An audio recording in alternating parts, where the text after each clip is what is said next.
there's a chance where you can kind of try another way of passing it. If you don't like coding, then maybe you can memorize stuff. But again, you don't have to memorize anything. I'll allow you cheat sheets. So you can put your notes on a cheat sheet. So you can write all your functions and methods if you like. You have to prepare for it before you can.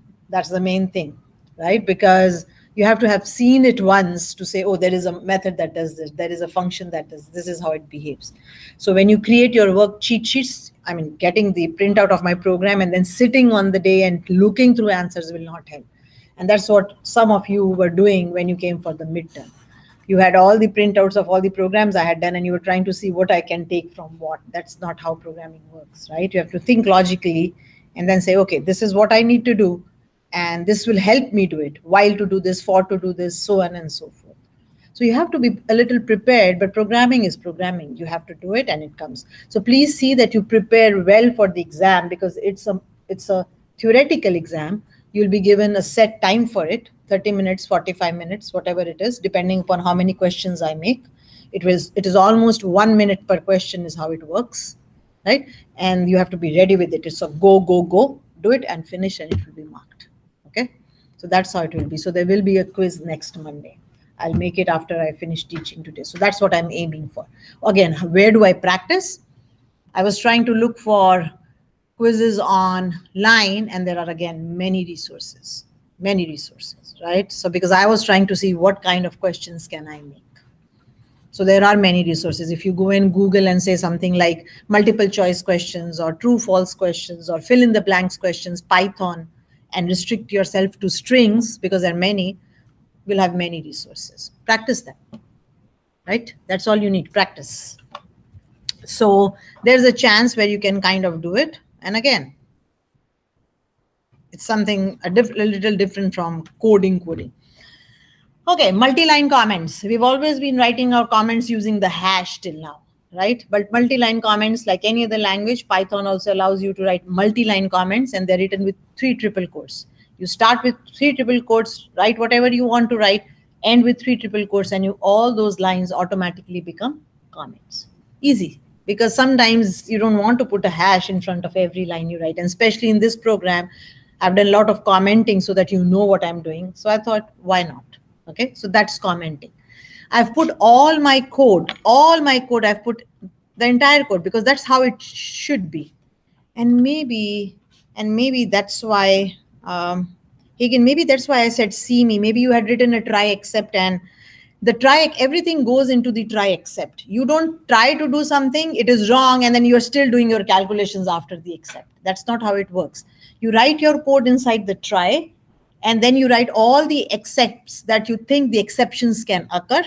Keep a generic one just in case you are not aware of something that is not under your program's control. And if anything goes wrong in any of these statements in try, it will immediately exit the try, come to the catch. You don't do your calculations after the try except. You don't do them here. That's not how it works, right? Because what are you doing? You said, oh, something went wrong.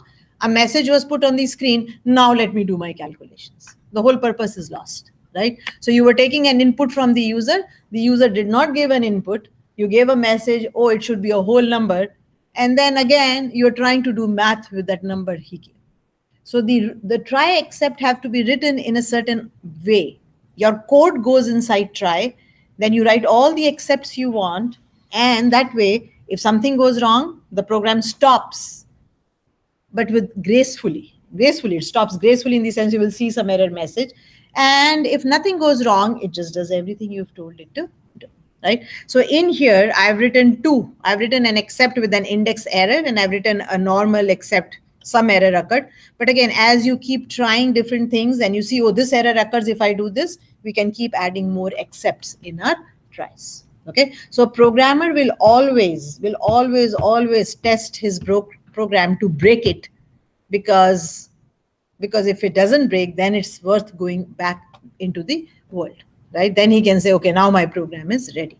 So I've put everything in try except blocks. They're also called try catch in different languages for your information. So I've tried my best that when I show you output, it's kind of tells you what I'm trying to do. So it took a while to write the code a couple few hours, 3-4 hours, but at least I've covered everything under strings. And when you read the output, you'll see, oh, this is what she's trying to show us. The first thing, I've mentioned this before, just because we are doing strings again.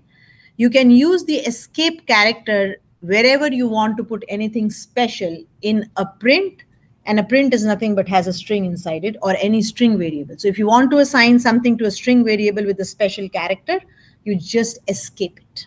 Okay. So if you want to put a single quote inside a print or a string variable, escape it by \. If you want to put a double quote, you can also put your strings and your print statements in double quotes, which we haven't done because we just get into a habit of doing one way, but you can use double quotes if you like. And if you would like to put a double quote inside a double quote, just escape it. The other way is, if you want a single inside a double, put doubles outside and single inside, or vice versa. But I don't go by that kind of manipulation, because if there is an escape sequence, just use it. Like, it's the easiest way of doing it. And it's universal. You don't have to think about it. So I've shown you how to escape a single quote. And all I'm trying to say is, I've shown you in print statements, but you can use all this in a string variable also. So if your string variable has a quote, escape it. If it has a double quote, escape it. If it needs a slash inside it, escape it. Right? So if I was trying to do something, which I will in a minute and show you, I can do all this that I've done in print in string also. So I've shown you how you can escape a single quote, how you can escape a double quote. Something that you haven't seen before is the \n, which stands for new line character. Wherever you put it in your print statement, it just, after this, it just takes this to a new line. That's what it does. It's a new line. You have a \t also to put tabs between two strings, right? You can also use triple quotes in print statements, and then you can write them in as many lines as you like. Till now, you've always written your print statement in one line, right? This way, you can write it in different lines and the formatting will be preserved. So it will exactly say this: using triple quotes in print function, new line allows one to create new line, multi-line messages, right? So you can use triple quotes in your print statements also. And just to see how it works, just the print statements, we'll run this. So I'll run and show you one by one. And then whatever I'm doing, I'll show you as I go on. So pay attention to the escape character in the following code of print functions. Notice how a quote came up, right? Notice how a double quote came up. Notice how this message went into two lines, because I had a \n in the middle, right?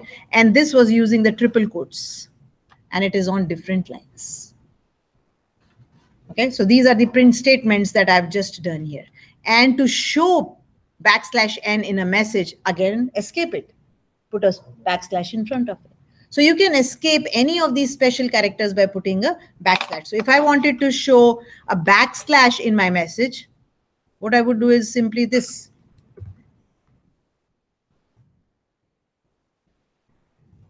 So this will print a \. For example, I wanted to say this will print a \.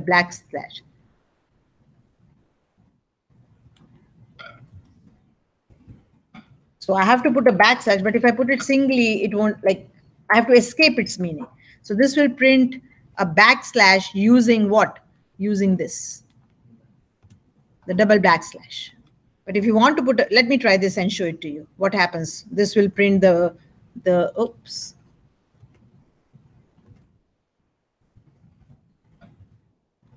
Let's try to see what happens if I just put a single slash, like just a slash.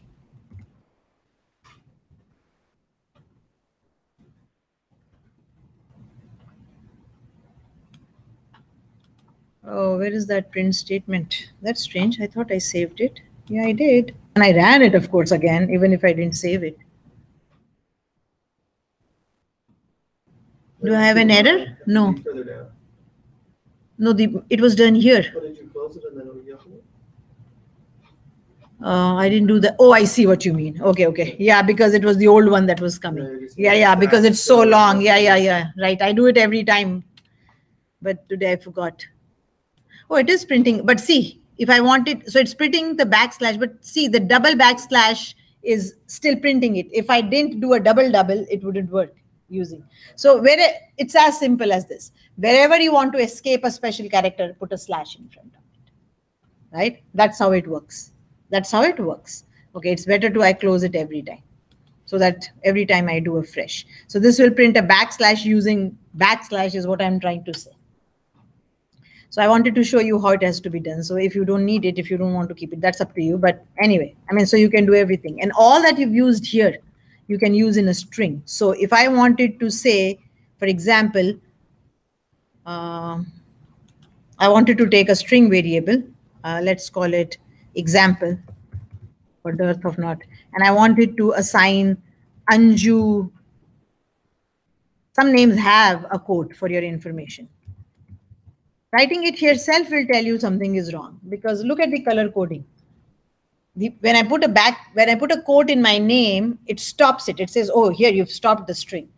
Therefore, the chawla appears in black. So I'll get a syntax error here. But I want a quote in my name. Some names have. Oh, Brian has it. I've seen it in some students' name. All I'll do is I'll do this. And now if I print it out, it will print out Anju quote chawla.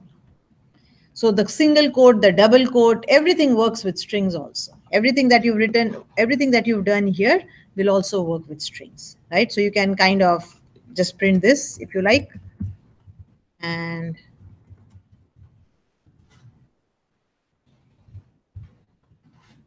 it will put here, see? So those are called escape sequences, okay? So you can make a note for yourself, of course, that all escape sequences can be used in string variables.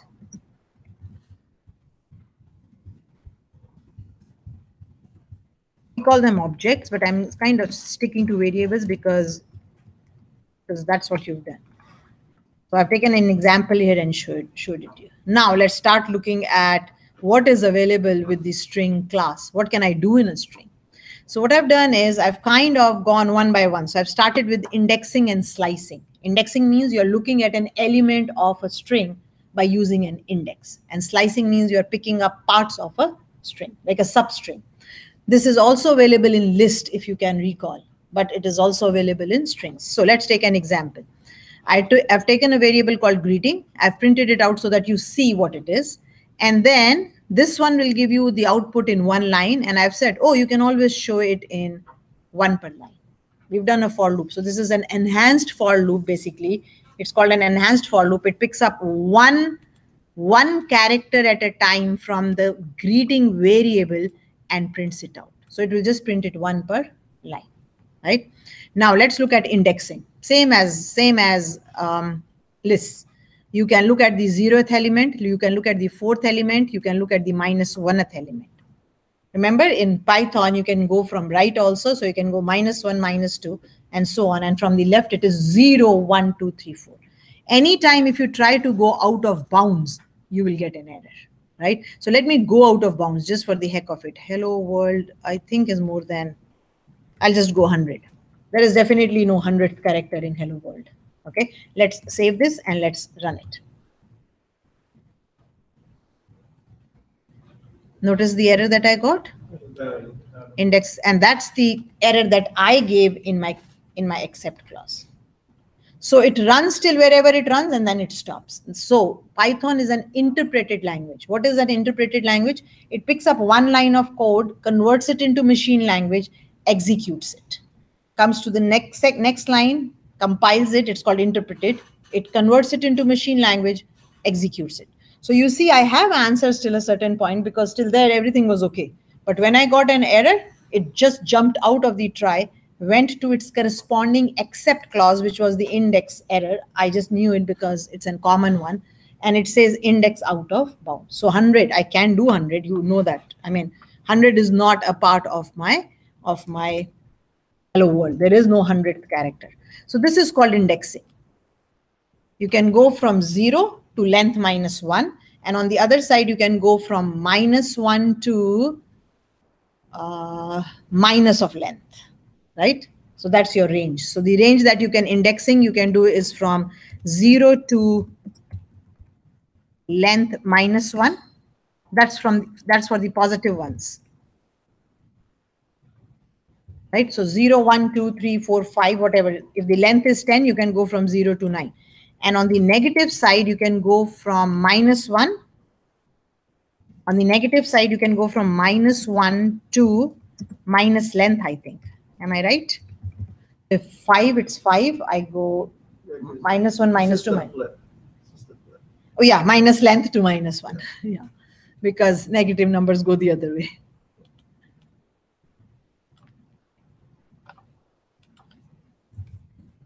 And you'll say, how do I find out the length? We know how to find out the length. We have that length function. So if you would like to print the greeting and you want to print how long it is, you can say print the length function.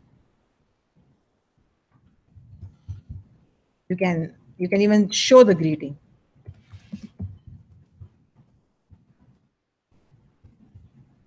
You can say has, and you can use the length. Is it a method? No, it's a function, I think. Right, it's a function. So functions don't need that dot notation. So you can say the greeting, it will show you the greeting has these many characters. Has comma, these many comma characters. There. So now you know your range. So you can go from 0 to length minus 1, and you can go from minus length to minus 1. Right, so let's see how many do we have without counting, just because I'm lazy. So the hello world has 12 characters. So that means I can go from minus 1, minus 12 to minus 1, and I can go from 0 to 11. Anytime I try to go out of range, it will give me an error. So let's see, does minus 12 work? Right, because minus 12 should give me the H. Okay, let's try. So this is how you will try your string functions. So somewhere I must have, though it's a wrong answer, I mean, it's saying minus 1, but this is where I put the minus 12. I changed the minus 1 to minus 12. So it is giving you the right answer. Right? So this is one thing. You should know how and how to do indexing in strings. So you go from 0 to length minus 1 on the positive side, and on the negative side, you go from minus length to minus 1. I'll change it back to minus 1 just because my message says minus 1. Right? So therefore, I don't want to change messages. So if you would like to see where is the last character, you can go take a print of this, print it here. You can say minus 12 here, and you can put a minus 12 here. You know, if I could get, otherwise I get a error. If you remove your except, I'll get an error. It comes in, it's very untidy, but it will show me an error. So in the multiple choice, if it doesn't work, and I say will give an error, then that's what you will choose. It will give an error. So you have to be careful about indexing. You can go from 0 to length minus 1, and you can go from minus length to minus 1. Not so tough to remember. But again, as I said, make your cheat sheets. Then you don't have to memorize anything at all. Programming is not memorizing. That's the beauty of programming. You don't have to memorize anything, because it's just logic, and then you look it up. Okay, so there it is. That's called indexing. So we know how indexing works. Okay, so you should know how indexing works.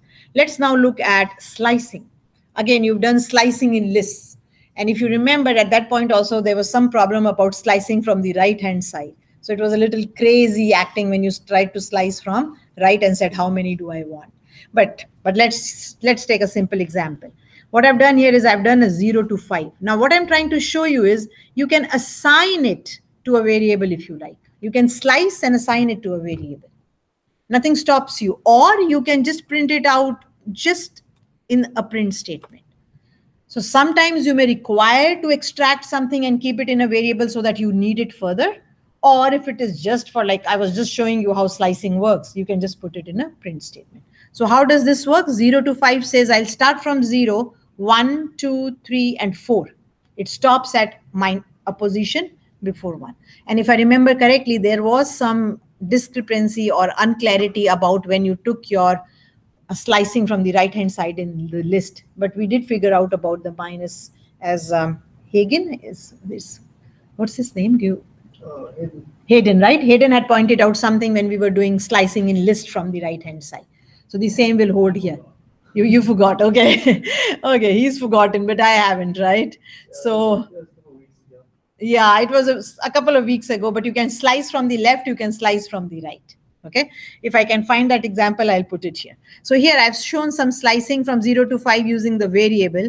I've shown some slicing right by putting it here. I've also shown you some slicing where you don't give the first one. You can leave it. You can just say nothing :5. The default is 0. And if you do not give anything for the second parameter, the default is till the end of the string. But you can slice from the right-hand side also. You can, right? Now, I can try it. I forget it now, just like Hayden has forgotten it. Because I said programming is something that, I mean, you can always, check it. You can do it. So I can say extract characters from the right-hand side or something.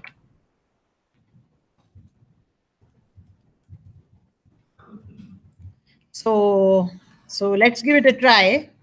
I can do something like this. I can take the greeting, or maybe we weren't able to. I forget now. I really forget. So if I start it from -1, and I say something like -1, -2, -3, -4. Let's try this. Let's see how it will work. Or it may be the opposite. I go -4, -2, -3, -1. We'll know an error. We'll know if we get an error. But you can slice from the right also. Oops, not from the left, from the right. So there is some discrepancy or something that's a little confusing that you have to remember. Otherwise, you don't remember anything. You just do stuff. But let's see. Do we have an error? No, we don't. So let's see what it gave us. Oh, you know what? It's just easy to do it this way. Okay, let's do an F5. And we are slicing. So slicing is giving us extract characters from right is giving us nothing. I didn't get anything. So let's try the -4 one. Because in math, we know that -4 is smaller than -1, right? So let's try to see if we can do it this way. There was something. I should make a note of for myself again, because we don't, as I said, we never memorize stuff. Where are you? Oh, it has. Okay, so we just have to give it the right way because, okay, so RLD. So -1, -2, -3, and it stopped again the same way one before the -4, as the positive one was doing. So you can slice it from the right-hand side also. So that means if I give, which means if I give, so what did I use? I'll just kind of put it here so that you can see what I did. And this is what I mean by saying output must be clear. I mean, I'm showing you what I've used and why have I this result. So if I try to do this now, I'm hoping, like the other things, I'm hoping if I only give a -1, I should get the whole.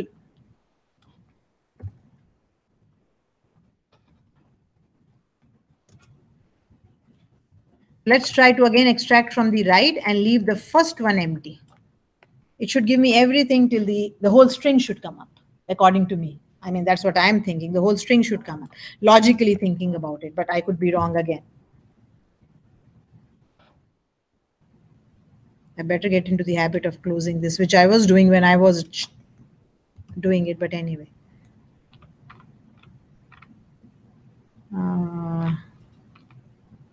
There it is, hello world. Oh, the exclamation mark has been lost. Yeah, why would that happen? Okay, so let's see. Let's look at the RLD also. The RLD was this. You know what? So it's working this way. When I say -4 to -1, it's leaving 1 on the right-hand side except on the left-hand side. So it leaves out the -1. It's 1 less, but the 1 less is of the right-hand side. So its behavior, I mean, you can predict it now, but that's how its behavior is. So you should have started here. If you wanted to extract from the right, you should have started from 0. So now it will start from -1. And then it will do -1, -2, -3. It will still give you the 3. Let's see. No, it will give you all 4 now. Let's try. Yeah, it will give you 4 characters, I think. Let's try. So here also I should be doing a 0 because of the exclamation mark. Okay, so let's do I wish I can remember to do it. Let's do an F5. So where are we? It didn't put anything at all. Oh, okay. So you have to live with what you have. You can't do this because 0 is on the left-hand side. So there is some not so, I mean, it's not as clear, right? So I leave it here just so that you see it, but I'll write here that there is some odd behavior. There is some odd behavior with your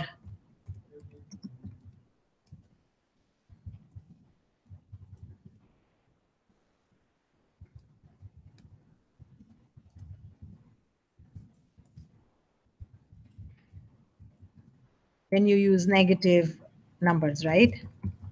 So instead of -1, it starts from -2, and then it goes -2, -3, -4, right? So it's leaving it on the right-hand side, but it's not letting me put a 0. Or let's try this one. Not put anything here. So that's our third one, right? That's our third one. Let's see what happens here. Does it? Then it should now just do it. I should now get the exclamation mark. Let's try. Oh, invalid set. Oh, this one is which one? I had a 1 here, right? Didn't I? Yeah. Okay, I had a 1 here. Okay, so I left the right hand side and see what happens. So here you have the exclamation mark. So it can be manipulated. But if you start with -1, then it just goes and leaves the -1. So you have your solution now. At least we know how it works. Okay. So again, just so that you have everything. So odd behavior with slicing when you use negative numbers. So I'll say pay attention. Just as a, you know, so I'll put a -1 here with all of them, and then I'll kind of copy some. So I can do a 0 here. That's out. I can do a 0. That's not allowed. So let's take some prints from here and copy them here, and then remove the -1. I'm kind of removing it, and then it does give me 4 characters. So it starts from -1, -2, -3, -4. I had exclamation RLD, right? I had exclamation. Now I closed it this time. I had exclamation and RLD, right? Now what happens if I leave the first one? We've already checked. It kind of, you can put a 0 here. So I can leave this one. It will go on till the end, but it will still start from, it won't give you the exclamation mark. So we've seen both. We've seen the first missing. We've seen the second missing. Okay, so the same thing that I did with positive, I've also shown you with negative. But you just have to be careful that you can only use negative numbers. You can't use 0. Okay, so that kind of tells you. So this is a little dicey, but now you know it. So if you see it, you should know how it works. Okay, so this will come up on Blackboard. So again, I never tried it.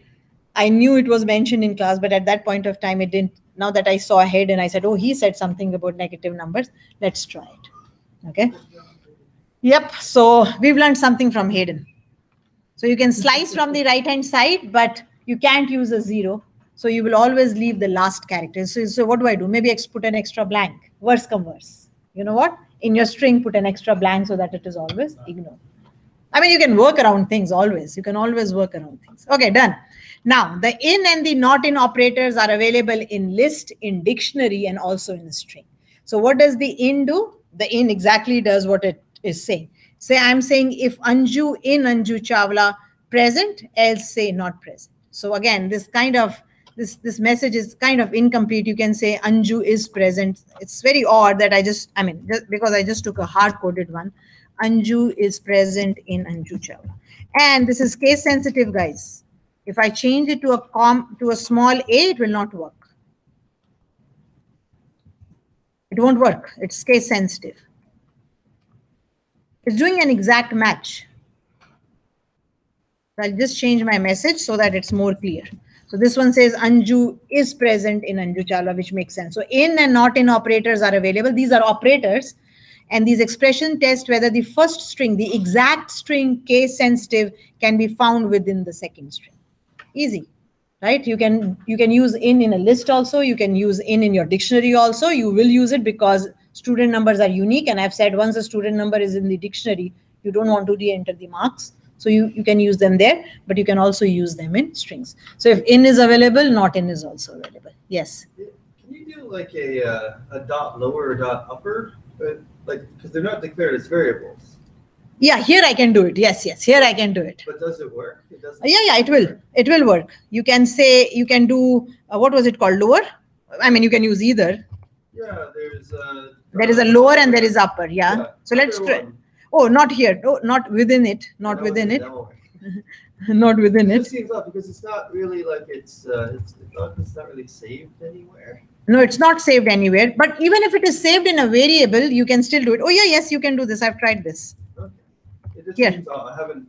You haven't. I mean, it's kind of odd. But remember, the methods can be used with a string literal or a string object. So now, if I say convert. One extra quote after lower. Yeah, there's a triple quote. So this will again say it is present because I mean, all it does is convert Anju into lower, convert Anju Chawla into lower. Everything is in lower. So if Anju is present, you'll find it, right? So let's try that. Let's try that, and it will say it is present. Anju is present in Anju Chawla. Yeah, it works with literals. It works. Yeah, looks a little odd, but it does work with literal. So I'll kind of remove the lower because I wanted to show you that it's case sensitive. And I can kind of copy this here. And I'll make a copy here and I'll kind of put it here because I want to show you that it is case sensitive. So if I try to look for Anju, which logically is in my name, but because it is case sensitive, it won't. And of course, there is a solution. What is the solution? The solution is that you can always use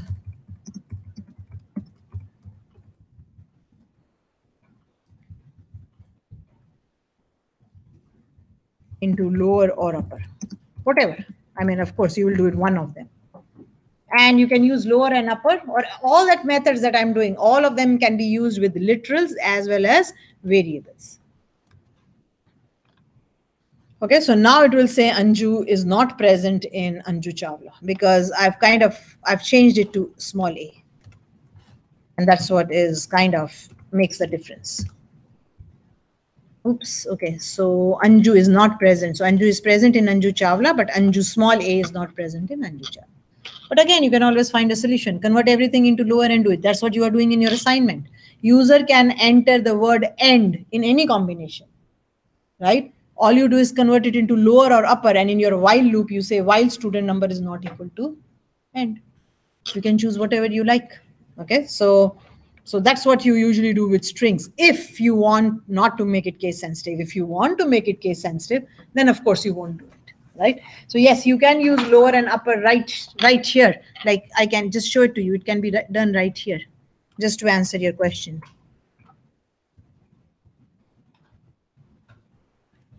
So you can do it right here. You can say convert this into lower, which it already is, but who cares? Like, I mean, you're not going to see what the string variable is.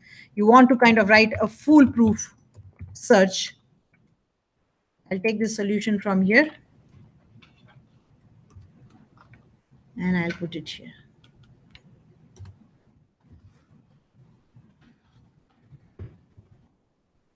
If you're basically searching, you can convert your strings or string literals, it can be anything, to lower and upper, and it will always look for it. So then it becomes basically a search.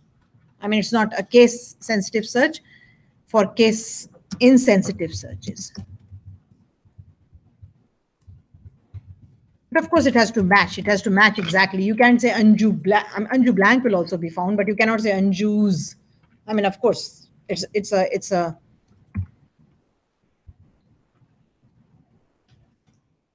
So now Anju is present in Anju Chawla, right?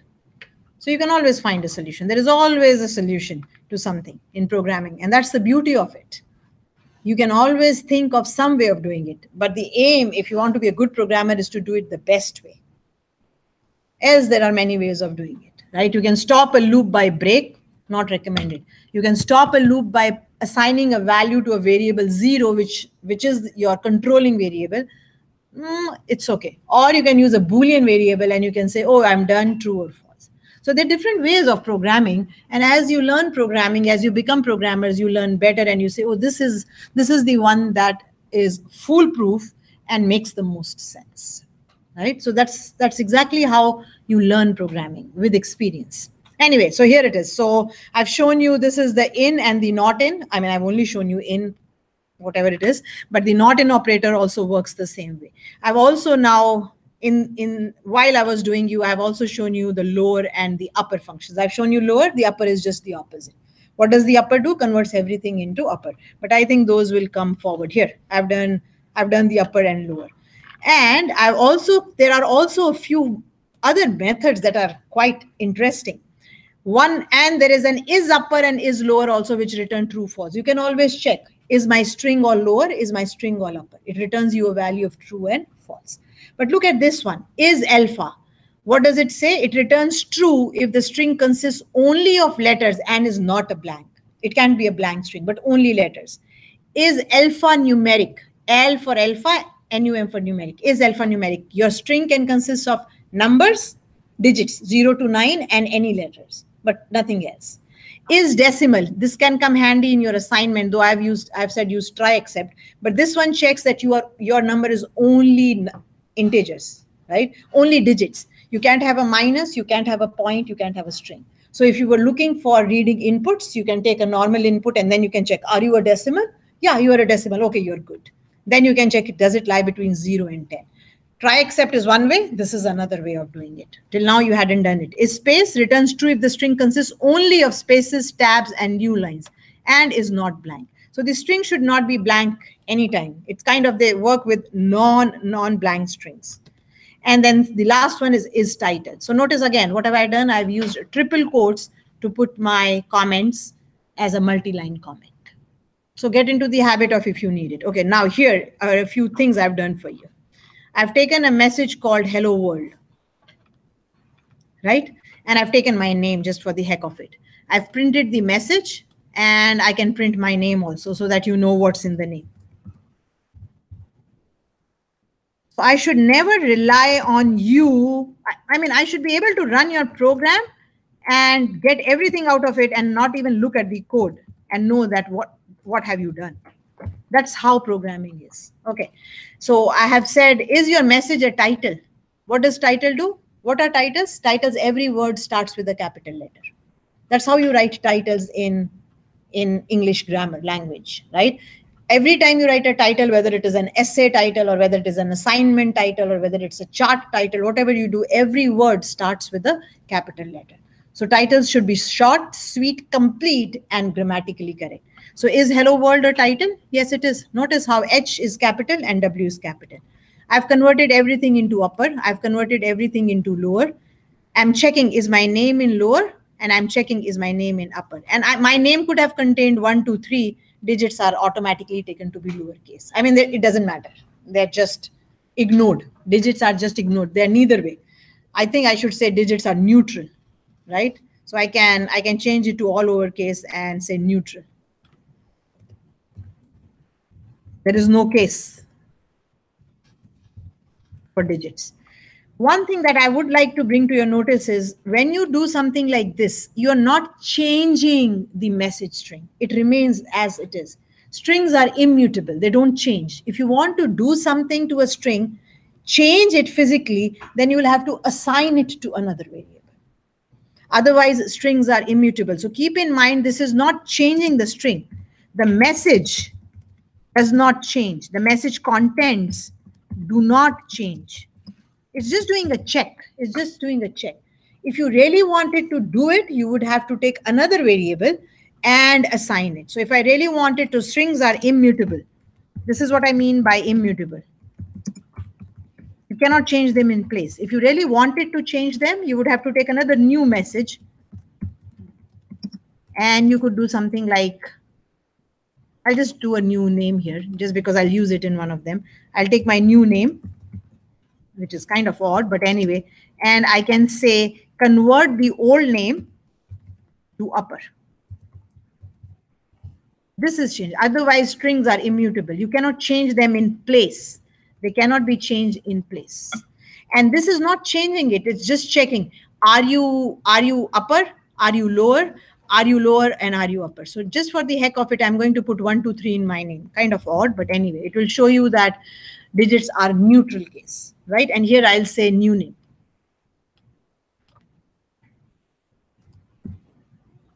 That will show you that digits really don't matter. So I've used a name and name. Is it lower? Yes, it will give true. Is new name is upper? Yes, it will give true because I converted it into upper. Let's try this now. Here, are these clear? These are simple ones, lower, upper to convert them. is lower, is upper to check them, is alphanumeric, is title, is space to check again true or false. Okay, so let's try it again. Give it a go. And here is where we are interested in from the title thing. So is hello world a title? Yes, it is a title. Message in all uppercase, hello world. Message in all lowercase, hello world in small. Anju Chawla is all lower. Yeah, I am all lower. But Anju Chawla 1, 2, 3 is all upper. That's a mistake. I should have written it in all uppercase. I just changed it right now. And it will say, yes, it is true. Make sense? Right? So these are functions that are available. Need it, use them. So I'll kind of keep it here because it will give me a false. But digits are neutral case. Digits don't have a case. But strings are immutable. So if you really want to create a new string, you will have to use assignment. Create or change a string to change the contents of a string. You will have to assign it to a new one, to a new string variable, or the same one will also do.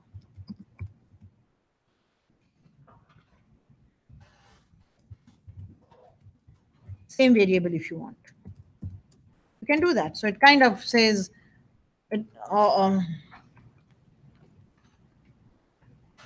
right? So here. So I kind of said new name, but I could have put it in name itself. I could have just put it in name also. Nothing stops me, right? But they are immutable. They cannot be changed in place. You can't say, I mean, that's what I mean. It creates a new one. So the old one is lost, and so the old one stays and the new one becomes a new one. So there is a name and there is a new one. Okay, but they are immutable. They cannot be changed in place. But of course, if you assign it to the same variable, message gets message upper, then, I mean, you're thinking I've changed it, but actually in memory, a new place is given to it and it's copied there. The old place is erased. You can kind of think about it. It is erased. So those are the functions. I haven't shown you all, but they're easy. There is an is alpha, there is an is decimal, there are things that you can do. But I'm showing you now 2 examples just so that you don't forget your whiles and ifs. What I've done here is I've asked for the age of a person. I've said, please give me your age, enter a positive whole number for your age. And notice I've used input. So it's a string. It's not a number, it's a string. So I'm using the is decimal. And if I use the is decimal, I make my flag false. When flag becomes false, the loop will stop. I don't use a break or I don't use a while true loop. It's not a good programming practice. You don't write loops while true. And then 1,000 times in your code, you say break, break, break, or continue, continue, continue. There is always a way out. And this is one of the ways out. Take a Boolean variable, set it to whatever you like. For example, I've set it to false when I begin. And I say, while my flag is false, ask. If it is a decimal, oh, it's fine. Make it true. So automatically it will come out of the loop. Else, write invalid input. So this is another way where you can check whether the input being entered by the user is all digits, but only positive. You can't put a negative number. You can't put a real number. You can't put anything else. So this is another way you can do it. I've not used try except, but for positive numbers, I can do this. Now, if you wanted to do some math with it, you will have to convert it into an int and then do math with it. You can't do math with it. You can't add 5 to it. It will say you are decimal. Oh, yes, you are a decimal. Age becomes age plus 5. You will get an error. I can't do this. This will not work because age is not an integer. This will not work. Okay, so be careful. It's a string. It's not a number. You can't do math with it. I'll get an error, some error. Let's try it. So at this point, I must get an error, and I should have that. Oh, it's asking for a positive age. So let me enter, just to show you, I'm entering 12. See, some error occurred. I don't know what kind of error it is. I think if I look it up, I'll know what value error or whatever error or something. But I had a generic except which said some error occurred. So it says some error. So you can do math with it. Keep that in mind. It is a string. So it is a string. You can do math with it. Age is a string. You cannot do math with it because you're using just input. Okay, so this will give you an error. This will give you an error. You cannot do math with it.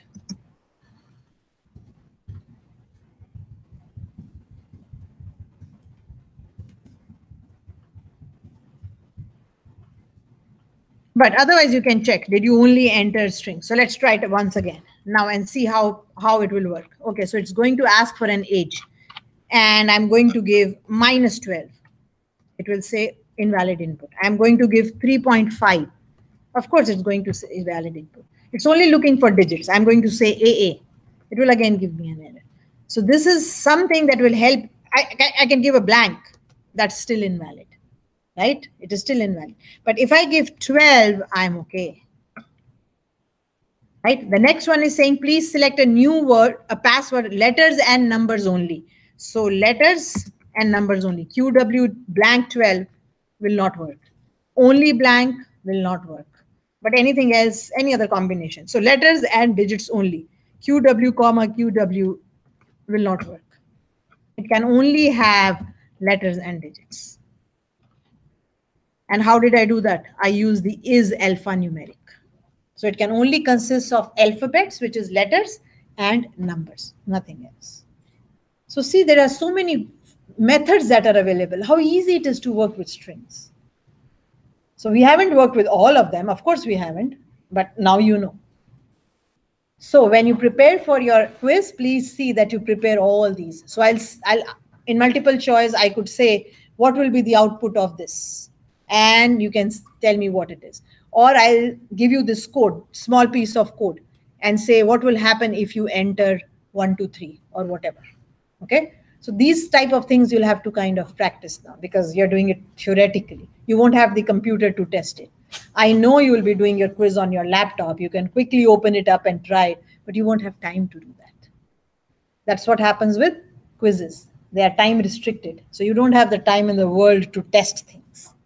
So we'll try a quiz. Okay, we'll try a quiz this time because this is all kind of quiz oriented, but you have to practice it. Okay, let's go to the next one. So, okay, so I've done a few is alphanumeric, is digit, is decimal, is title. But again, hopefully you can do the rest. I mean, it's just a function. It's just a method. Let's look at these ones. Another interesting methods. Sometimes you would like to check if your string starts with something. So suppose you are sending a message across networks and you want to start, maybe the person's name is what the message starts with. Anju Chawla, and then the message comes. You want to check from who is the message. So you can always check, does the message start with Anju Chawla? You know that Anju Chawla is sending the message, right? So that's how you can use it. That's how you can use it in your daily life when you're doing networking. And what is networking? Networking is connecting computers, and all the time what happens between computers? You always have data going from here to there, and your job as a networker would be to check the data that is being communicated. And when you work with data, data is almost always a string. So you will need these functions and methods. So let's look at a few ones now. So I've taken a message called hello world, and I've said, does it start with hello? It should tell me true or false. Okay, so notice how I've said message dot starts with hello. So it will again do an exact match, I think. Again, it's case sensitive. I'll double check. I can almost double check. Right now I can double check. Let's change it to H in small, and it will say true or false. We'll know whether it is case sensitive or not. So we'll try it both way. Hello world starts with hello, and I have, what have I said? So I've given a message. So hello world starts with hello. Why have I written it twice? Oh, in here, no. That's strange. Why have I done that? Oh, after that, I just stopped using the variable message and I started using, which is not a good way of doing it actually. If I have it in a message, I should be writing the message here. And why have I written it twice is the biggest thing. This is to show you, this of course is to show you that you can use the method, something that Ian was asking me. You can use it with a literal. So you can use a string literal or a variable and it works. So that's why maybe I did it this way. Here I used message because it was in a variable, and here I just used the word because I was using it just with the literal. So you're thinking of me. That's what you're doing. Right? Because he was just asking. So maybe I was thinking, then I'm saying, oh, can I do it with this? So I'll try if it is case sensitive. I'm not sure because I didn't try it. Let's try it. Where are we? Message is hello world. Oh, no, not these ones. You have to put in your age and everything first. Oh, God. This is something that's really, anyway, here. Oh, now I've lost it. So let's go back. Let's see if it is case sensitive. There it is. Hello world starts with hello is a false. Okay, so it is case sensitive. There again, case sensitive, right? So I'll make a point for you because I didn't at that time think of it. But as I'm doing it, I'm saying, are they case sensitive? It's like a search.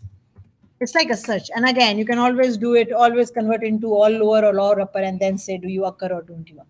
So again, these methods are case sensitive. So if I give a capital H, it will give me true. If I give a small h, it will give me a false. So you can duplicate this if you like to see both answers. And we can say starts with a small hello and check the small hello and it will give me a false. So again, they are case sensitive. You can use the name of methods with literals also, right? You can write them right here. Though it's not a good practice, but just to show you that it can be done. I've done the same thing. I've said, does ABC 1, 2, 3 start with ABCDF? Of course not. It doesn't. It will give me false. Does it end with 1, 2? No, it ends with 1, 2, and 3.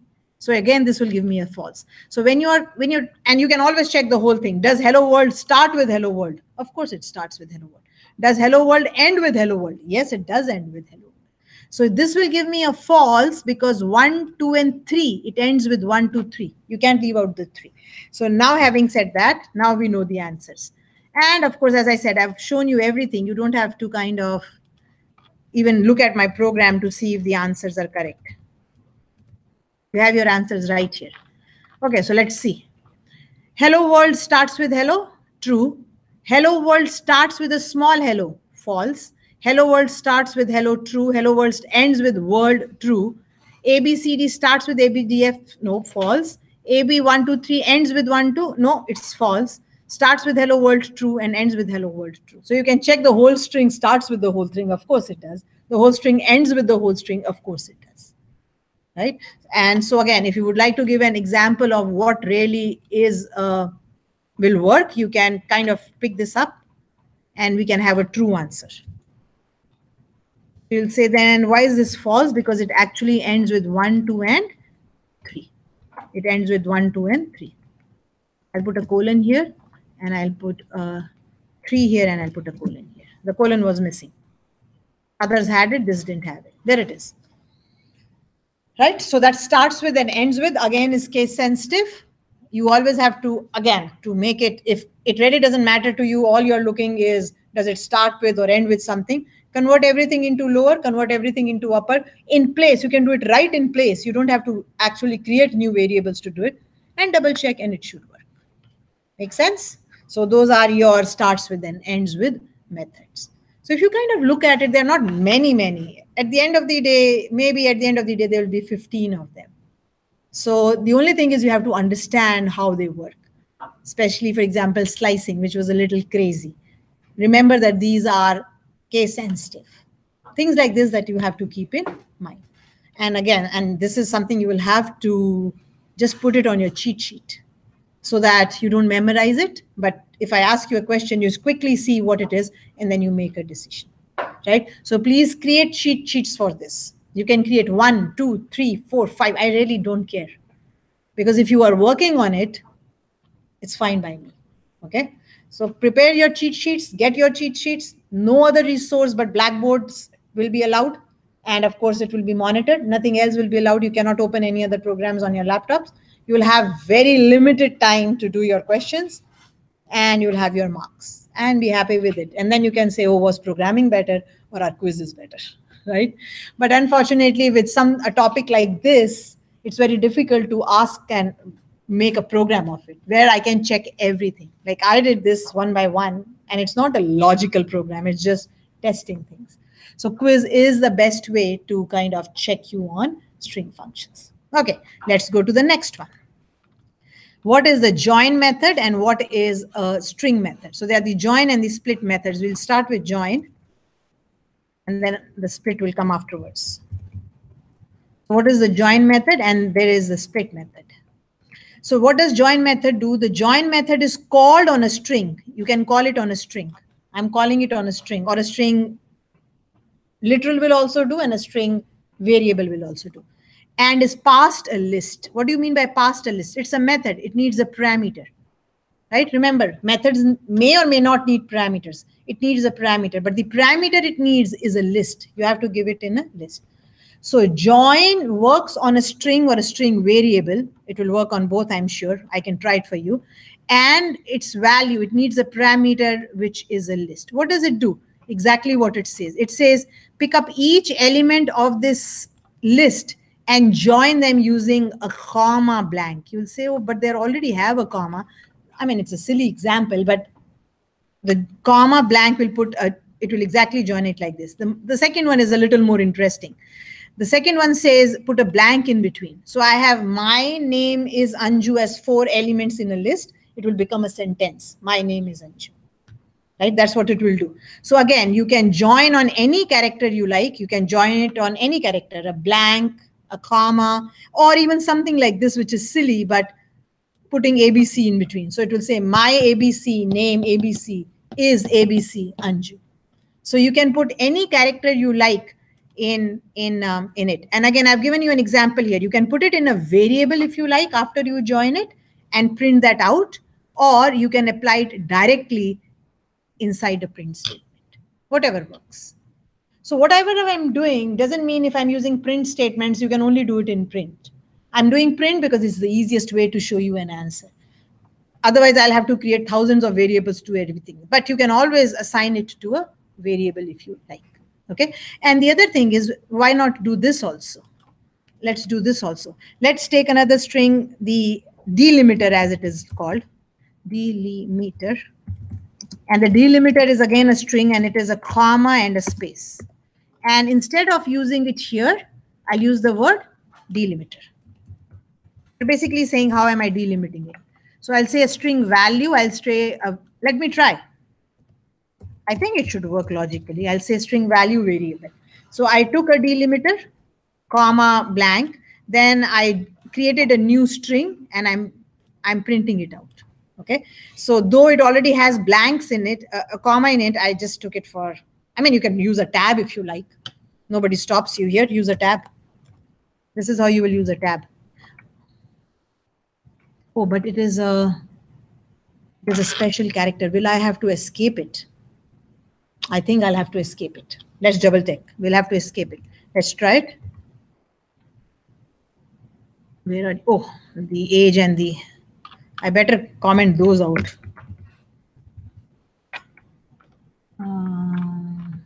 Here, joining the list with comma. I mean, that's wrong. The comma is not what it is now. It's now the tab, but the tab is working. Right? The tab is working. So instead of saying with comma, I'll say with a tab.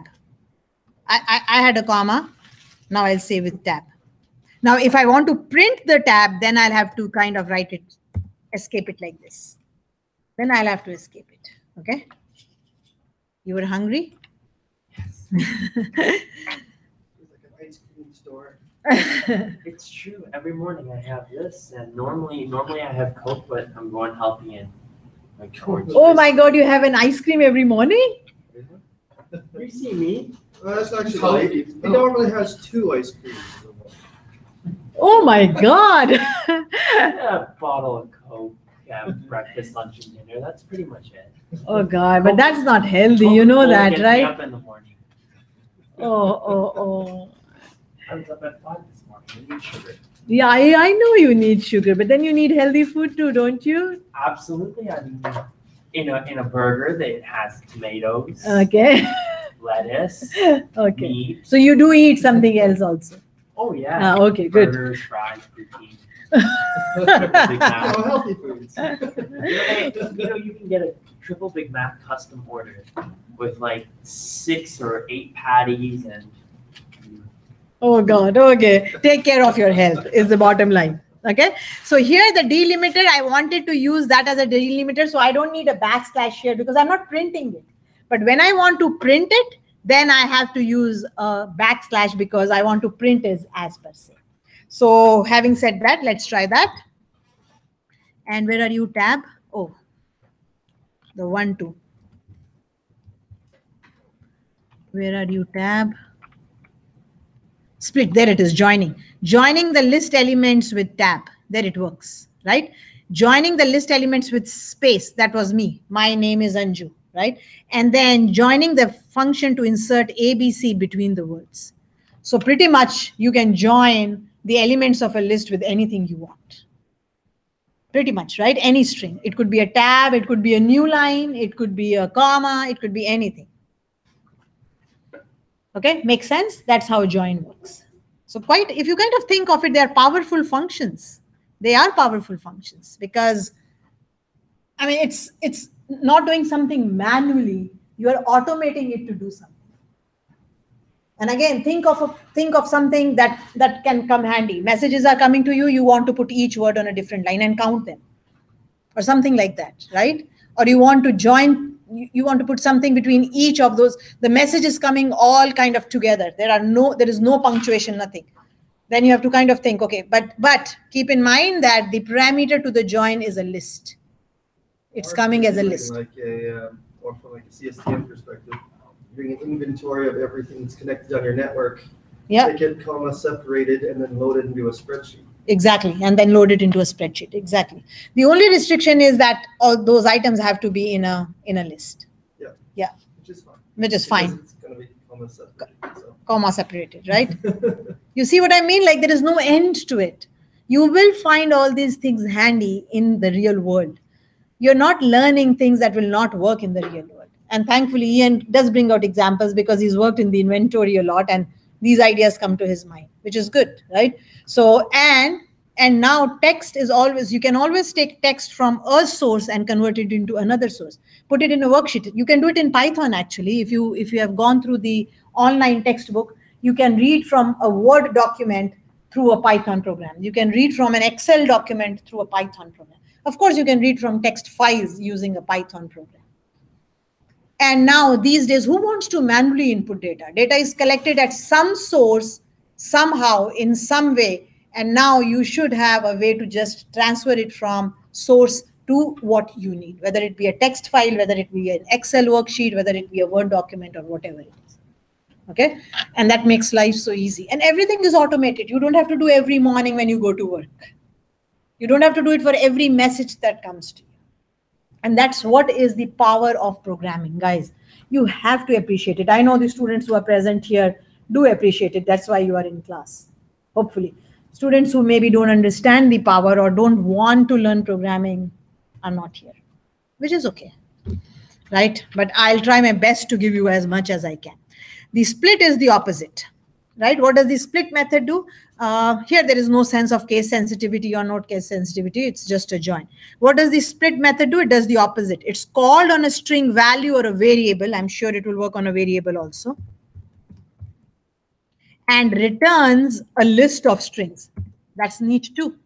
You've picked up, you have a long message. You know that they are separated by whatever, a blank or whatever. You take it and you put it in a list. And then you do whatever with the list. You can find the length of the, like you can do so much with the list. We know that. List has its own methods. So what does the split method do? It actually makes a list from a string. So my name is Anju is a string and I've split it on blank. I've split it on blank. So now it will become my name is Anju. Four things will go into a list. 4 words will go into a list separated by a comma. So by default, the string is split wherever white space characters are found, and white space characters are space, tab, and new line, right? But an interesting thing that kind of caught my attention, and they're not included in the string. So when you break it, it will be my. The blank is not included in the list. Name. Again, this blank is not included. Otherwise, imagine how many blanks I will have in my string. But what caught my attention, which was really neat, is that you can pass a delimiter string to the split method to specify a different string to split upon. So I'm saying split on ABC. So a message is coming and wherever I see an ABC, I want to split it. So my name is Anju will again, I'll have 4 words in my list because I've split it on ABC. One neat thing, another, I'll just show you. I've split it on M here. So wherever it finds an M, again, small m, split is case sensitive. You're splitting it on something, right? So split is case sensitive. Make a note of it. The split method does the opposite. It's going and returns a list of string, is case sensitive. This I've checked already. Join is, I mean, you're not, joining is just saying join with something. So whatever you give is what it will be put. But the split is case sensitive. So if I'm saying split on M, it won't split on this M. This M is capital. But again, you can always change it to upper or lower and do it. There's always a solution. Look at this message. There is a whole message which has new lines and everything in it. And what have I split it on? I've split it on \n. So I've created a whole message comes to me. I can create a list of it. Every word I can split. And then I have words. Then I can just spit them out using a for loop. 1 per line, right? So they are powerful ones. So let's try this one now and see the join and the split. And then I'll give you a break. Then we'll do the justify when we come back. So let's take a break. Let's make it work once. And of course, the output again, the input again. And let's strip it here. So we've done the join. Now let's do the split. So what does split do? The first one was saying split it on blank. And the string was my name is Anju. It became my name is Anju as 4 different words in the list. My name is Anju again split on ABC. There was ABC between my words. It's split again. Split on M. And this is what I want to bring to your notice. See, it didn't split on this capital M. It only split it on small m. So it was my name. It split on M. M is not included. And then E starts with an E. Anju again. No, Emma. I made it Emma this time because I wanted to split it, right? So it again splits on M. And now I have an empty string because after an M, there was another M. MM. It couldn't find anything between the 2 M's. So I have an empty string now. And then the last A. But M is not included in any of these strings. Like blank is not included in any of these strings. This empty string is coming because Emma had a double M. So it had an M and then it split again on M and it didn't find anything between the 2. So it said you have an empty string. That's an empty string. And then this one is split on \n. So see how every word, every line has been split. So that becomes the first element, comma, the second line, comma, the third line, comma, the fourth line, comma, the fifth line, and so on and so forth. Okay, so that's the split function. So join and split, join there is no case sensitivity, but with split there is a case sensitivity. And I just showed you that there is a case sensitivity in split. So we'll stop here, we'll take a break because I'm hungry too. I need some juice too. So I'll go with it and then again we'll come back and do the right justify, the left justify, and so on. Okay. So I'm just going to put colons. It just kind of makes my life a little easy. I can see better. And I'm hoping you can also see better.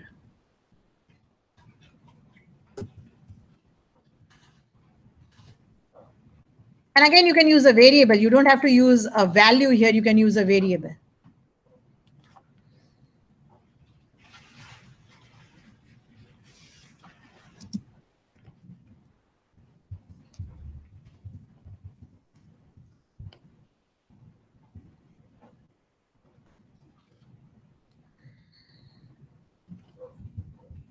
And all changes that I'm making, I'll put it back on Blackboard for you. Okay. So that you don't have to kind of, I mean, if you're doing it with me, that's fine, but this will again come on Blackboard.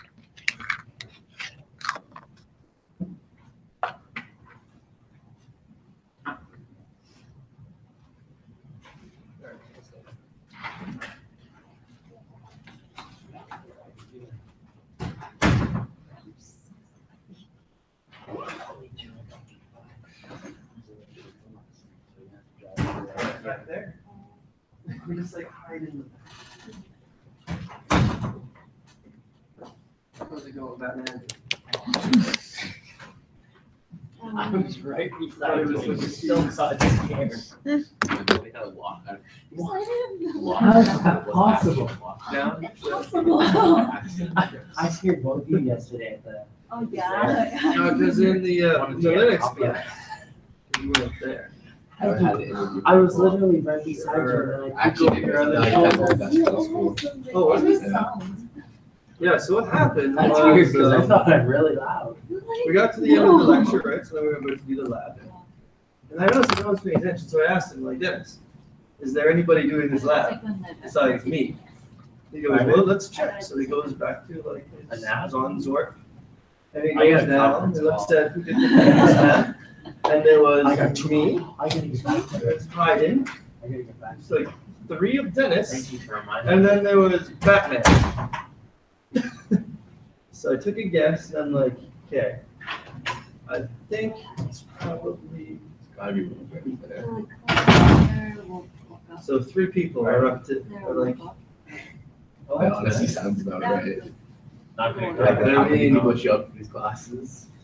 the previous one, like even the previous levels, you just scroll past it, they got like, long and short. Yeah. Same with that for last semester for networking class. Our Yeah. professor handed out so many screws for practice. Oh, yeah, Douglas. I think it's amazing how many people don't show up to that class. And like the class was full during the finals and midterms, and like during the semesters, like 5 people in the class. I mean, like it was like this for this class too. I mean, like when there's the midterms and whatnot, and everybody fails, and I'm like, I don't understand why I'm failing. I wonder I don't why. attend, I don't even paying attention. I don't understand it. I spend way too much money to fail. I can't afford to fail classes. Like, I mean, and it gets harder too. So let's say you fail this class, right? good, you're fucked for that So semester. you have to wait until next semester, right? Or wait until like after that, depending on when everything comes in together.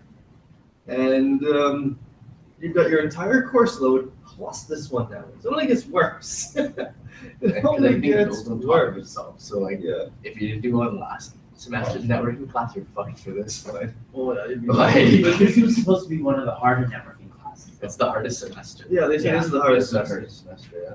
Yeah. If you can get past this networking class, he says we're good. And then when you get to the next one, you'd be like, I lied. It's actually I was a just whole trying lot to give you harder. encouragement. I can imagine. Give you hope. I wouldn't notice. Just trying to give us hope, but it was a lie. It's just like It was the hardest massive jump. semester so far. It's the hardest semester of your first year. Yeah. I would have done it, honestly. Like, I think that's pretty funny. So then, yeah, every semester is the hardest semester so far. It only gets worse. It's like, what happened to your friend? Oh, she's cool. She's laziness. yes. I know, I mean, I almost didn't come. well, I mean, if you think about it, I wasn't gonna say this earlier, but Python's pretty much a way to not only simplify your life, but make it a lot lazier. That's the idea. That's the whole basis behind programming. That's why we do it. It's not because we want to do things. It's because we don't want to do things ever again. It's like, oh, you need to add this user. Like, oh, that seems like a lot of work. So they make a script that does it for you. And then Or there are 2 ways to simplify your work. Hire a co-op student. yeah, I don't know. I feel like they bugger things up. They make things worse. Probably, but See? you Probably. gotta give It's people not a good. chance. No, you don't. Right? You gotta give kids a chance to Don't risk screw it. up. You have to, I want to risk it. you have to give kids so you can yell at them when they learn from their mistakes. Maybe, but you still have to fix it somehow. So, I agree. That's why you only give a co-op student limited access, and then as they need it, just give them. all right, I have a plan figured out. I'll become an IT manager. I'll hire you. Then you hire co-op. That way, when the co-op screws up, it's your problem. Yes! And I can sit back and be like, this is your problem. I had a feeling you'd say that. And the circle is complete until I get in trouble. They're like, what's with all these problems in your department now? I'd be like, well, It's the co-op. it's his fault. And he'd be like, but it's the co-op. It's like, who justified the cost for the co-op? And then that'd be my fault again. You know? There's a lot of co-op places that don't pay you that I was looking at. These places that don't pay you? Yeah, there's a couple places No, that that's like, dumb. If I want they to come treat back it like next, an if I want unpaid to come internship. back winter semester, I need. Like they were co-op. treating it like an unpaid internship. Yeah, I'm Like, oh yeah, we're paying you an experience. Like, yeah, great. I'll How see you experience later. get me through semester 3? yeah, I would not work at a place that doesn't pay me. I was like, yeah, see you later. Like I got out of the interview like, as fast as I could. I was like, all right, It's like, no thanks. I gotta do that because I gotta find somewhere to live now because I can't stay in residence. Why? The building that we're in is first year only. Is it really? I didn't realize that was So a then second years I have to find another place to live or the building across the highway. Really? Yeah, It's first year only. Is it first year 50 kilometers though? first year. Really? Yep. Uh-oh. Oh, Doesn't place have to live? That's not true. There's plenty of places to live.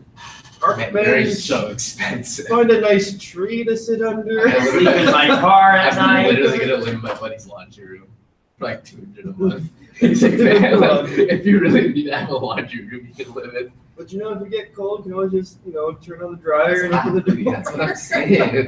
Like, well, just pull an air mattress. And I used to sleep in a car. Like, I slept in a car all winter last year, so I should be Really? fine. That's terrible. It wasn't bad actually. I only slept in the car while I did long drives. I was gonna say, how has your life been? The sleeping in a car is not bad over Oh, the winter. It wasn't bad actually. I had a RAV4, it's nice and roomy. RAV4 is not even a big SUV. That's like a small Oh, not at SUV. all. I'm not tall though. You just gotta like lie diagonal. So you're in the bottom. What about a mini? What if you had a mini? What would you do? Sit Well, then upright. my girlfriend wouldn't be able to sleep in the car with me either. No, that's okay. Under the car's perfectly fine as long as you So, don't so move I it. got 2 people sleeping in the RAV4. It just keeps getting worse, and that's okay. That's how you kept warm. So you huddle for warmth in Yeah, your Toyota RAV4. You're like, this is fine. You This should have is seen fine. I it. can live like We this. bought like we didn't buy an air mat. We bought like a camping mat to cover the seats with. Wow. We had like pillows. Man, I need to find a woman that's more like a girlfriend. You can like roll it out from the trunk, so you just pull the seats back and instead of you roll out, we built blinds for the windows. You see, my wife's more like we bought a house.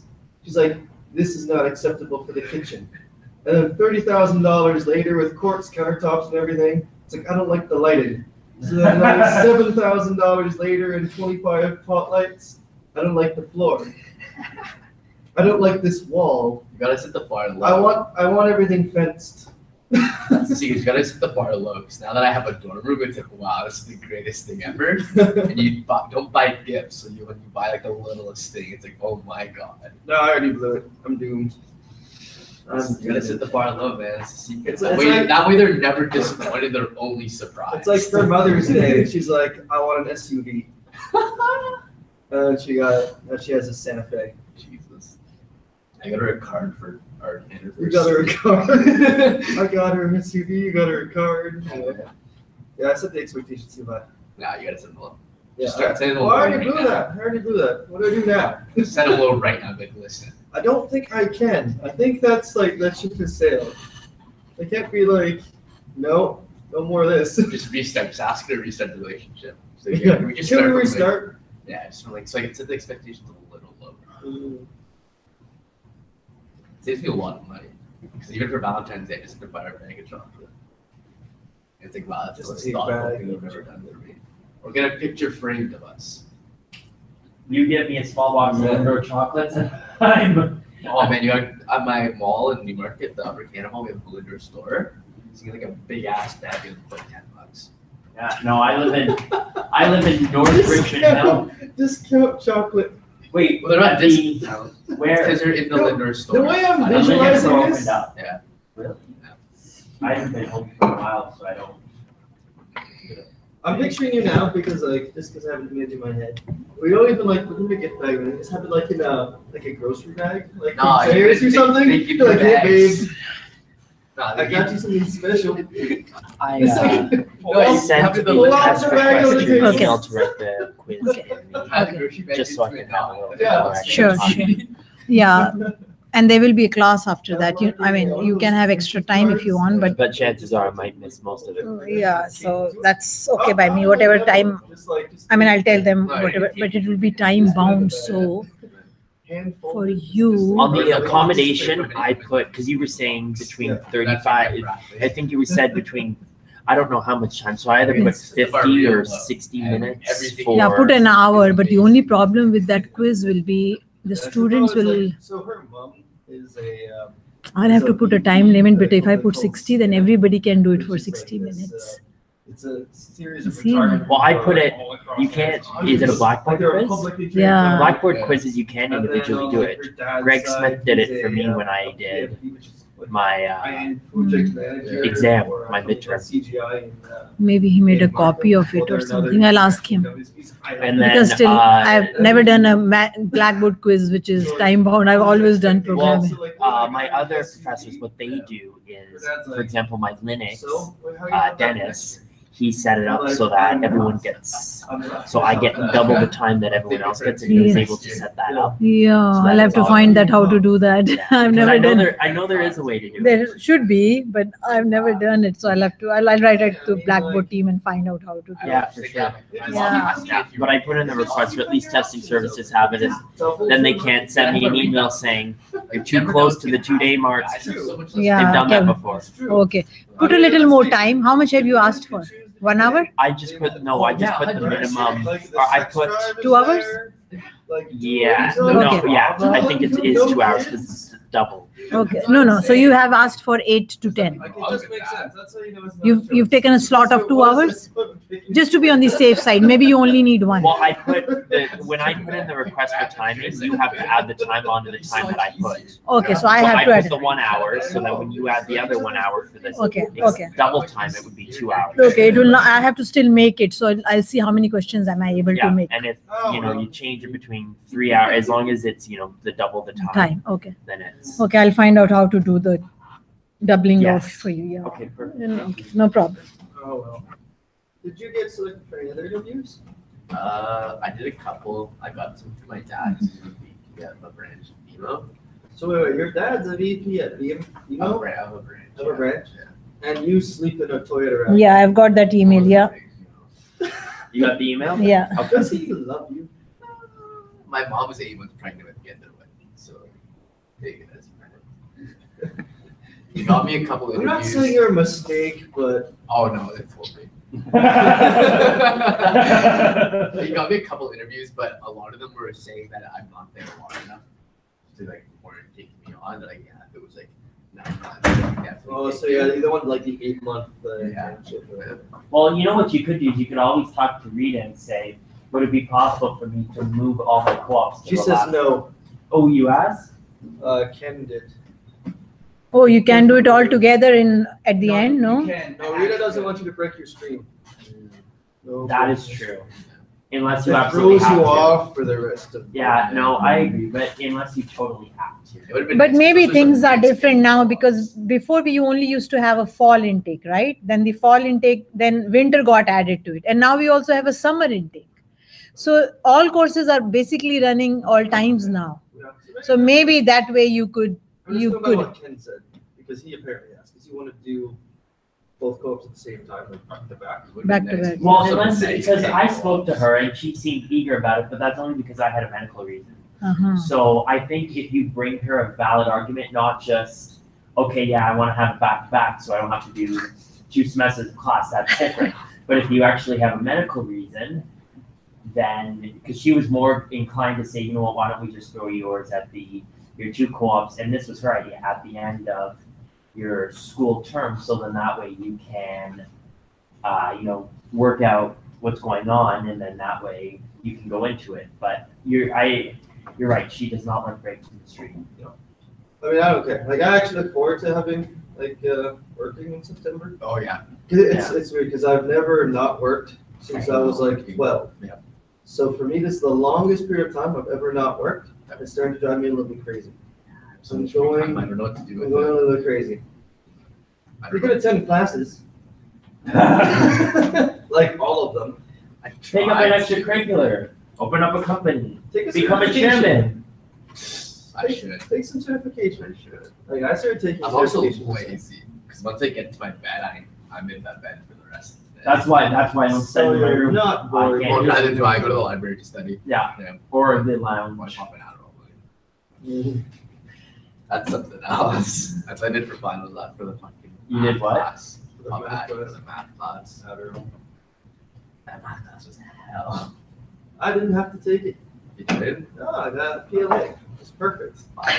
The math for computer industry? Yeah. It's just But it's so easy, isn't That was it? a nasty I'm class. not good at math. No, Yeah, but it doesn't have a That's lot not of that math. I teach that course to Copa Cooper students. In high school, I didn't do any math credits. How did you pass? Wait, did you finish high school? Yeah. They wanted me out of that school so badly, they gave me like 4 credits. You were like, They were like, listen, I know you're not gonna be able to do these 4 credits, we're just gonna give them to you. Like, I remember they gave me a religion, a gym, a math, and a science. I didn't have to do them at all. They just gave them to me. Well, you're lucky. My school, my high school, they wanted me out. Like, really, they wanted me out so bad that I'll never forget. So what happened was so I was in the middle of one of my final exams, and the vice principals came in and said, "So how's your exam going?" And I'm like, eh. So this was a 2-hour exam. You know, I took 4 hours to do it, and we were 3 hours in, and I only had 1/4 of the exam done. So they come and they sit down with me. And one of the VPs grabs the pen and the paper, and she's like, "Okay, time to scribe." So this is what I said. So I read the question out, and I'm like, A, B, C, because they already knew the answers to it. I have 10 leadership credits in high school. Really? Because I did like a credit recovery class where I got 10. I got 12. in I got leadership 12 credit. credits in the semester. Man, I had They a dropped out regular for me. high school tenure. I don't even remember. It wasn't significant. Because I optionally took summer school and language learning courses, I got extra credits. So Oh, I graduated with 34 out of 30 credits. I dropped out for a year. I was short like 4 credits for the year before. So they were just like, listen, Oh my God, it's we're cold just in gonna this give room. you all this stuff. Just get out. They really didn't like me. My brother goes to that school now. And like the first thing the vice principal said to me, "Are you like your brother?" That's why my sister didn't go to the high That's school. never a compliment. Not at all. Which high school? St. Max, In Aurora. Aurora, St. Yeah, Max. it's Oh off, God. Industrial. Oh yeah, no, I know that school. That was a bad school. My year was the worst. We had a kid get arrested for having extenders in his trunk and like 5K worth of coke. Yeah, Yeah, that school, that and not card. My school Cardinal is so Carter. boring. We Cardinal had a trap house that got raided by the police, like full on SWAT with flashbangs and stuff. I know a kid I that went to Barry North Collegiate. Yeah. It was I alright. went to a Catholic school as well. Oh, of course. I had a kid that rode like his AK to coke dealers and he ratted them up to the police and to move to the US because they wanted to kill him. Like straight up, he's like, "Yo, I gotta go," and he left his like parents and everything, went to the US on like a work exchange or something. I was school in South Korea. All the same. All the same. Yeah. I believe that your testing's stricter than ours. Especially I like the think so. science. No, I think it is. In Like the Korea, math. yeah. School is more serious, I think, in countries like China, India. where everyone's smarter than Canadians and Americans. No, I don't know about It's that. Pretty well. If you look at international testing, like Canada's usually like top 5. Oh, is Along it? with like, your Sweden, your South Korea, Japan, China. And then at like, The very end is because they rate like 18 or 20 different countries, and the United States is just like bottom 3. Are you Like, it's talking like about United good States- schools or are you talking about educated people? I'm talking about standardized international Standards testing. time. Because Okay. like they compare the different countries based on standardized tests. Oh, countries like testing, Sweden okay. do well. South Korea typically does well. United States is usually around like something like Spain. Mhm. Not that there's anything wrong with They have a Spain, big army. That's all they Yeah. need. but they traditionally haven't done well. They've been near the bottom. Like it'd always be like the bottom quarter. I wonder if India is in that group, even in that group. I don't. Have they even tested so. India? You know what I mean? Like it's such a big country, like huge country. But it's very different. It's very conceptual. Like it's not hands-on. That's one problem. It's very conceptual. So here, like universities here are very conceptual. They're not hands-on. But the concepts are clean and clear for our students who really are I know serious. a lot of people have to drop out of university and come to college because they couldn't get jobs after university. Yeah, because it's all very conceptual. Like This- my cousin did a 4-year program in Alberta. Uh-huh. He's a credit short of graduating. He's not going back to finish it. Oh my God, just one credit? He better do it online or something. He's doing it online now, but he's been out of school for like 3 years. So he did a web developer program. He has a job now, but his program in Alberta was like a religious studies thing.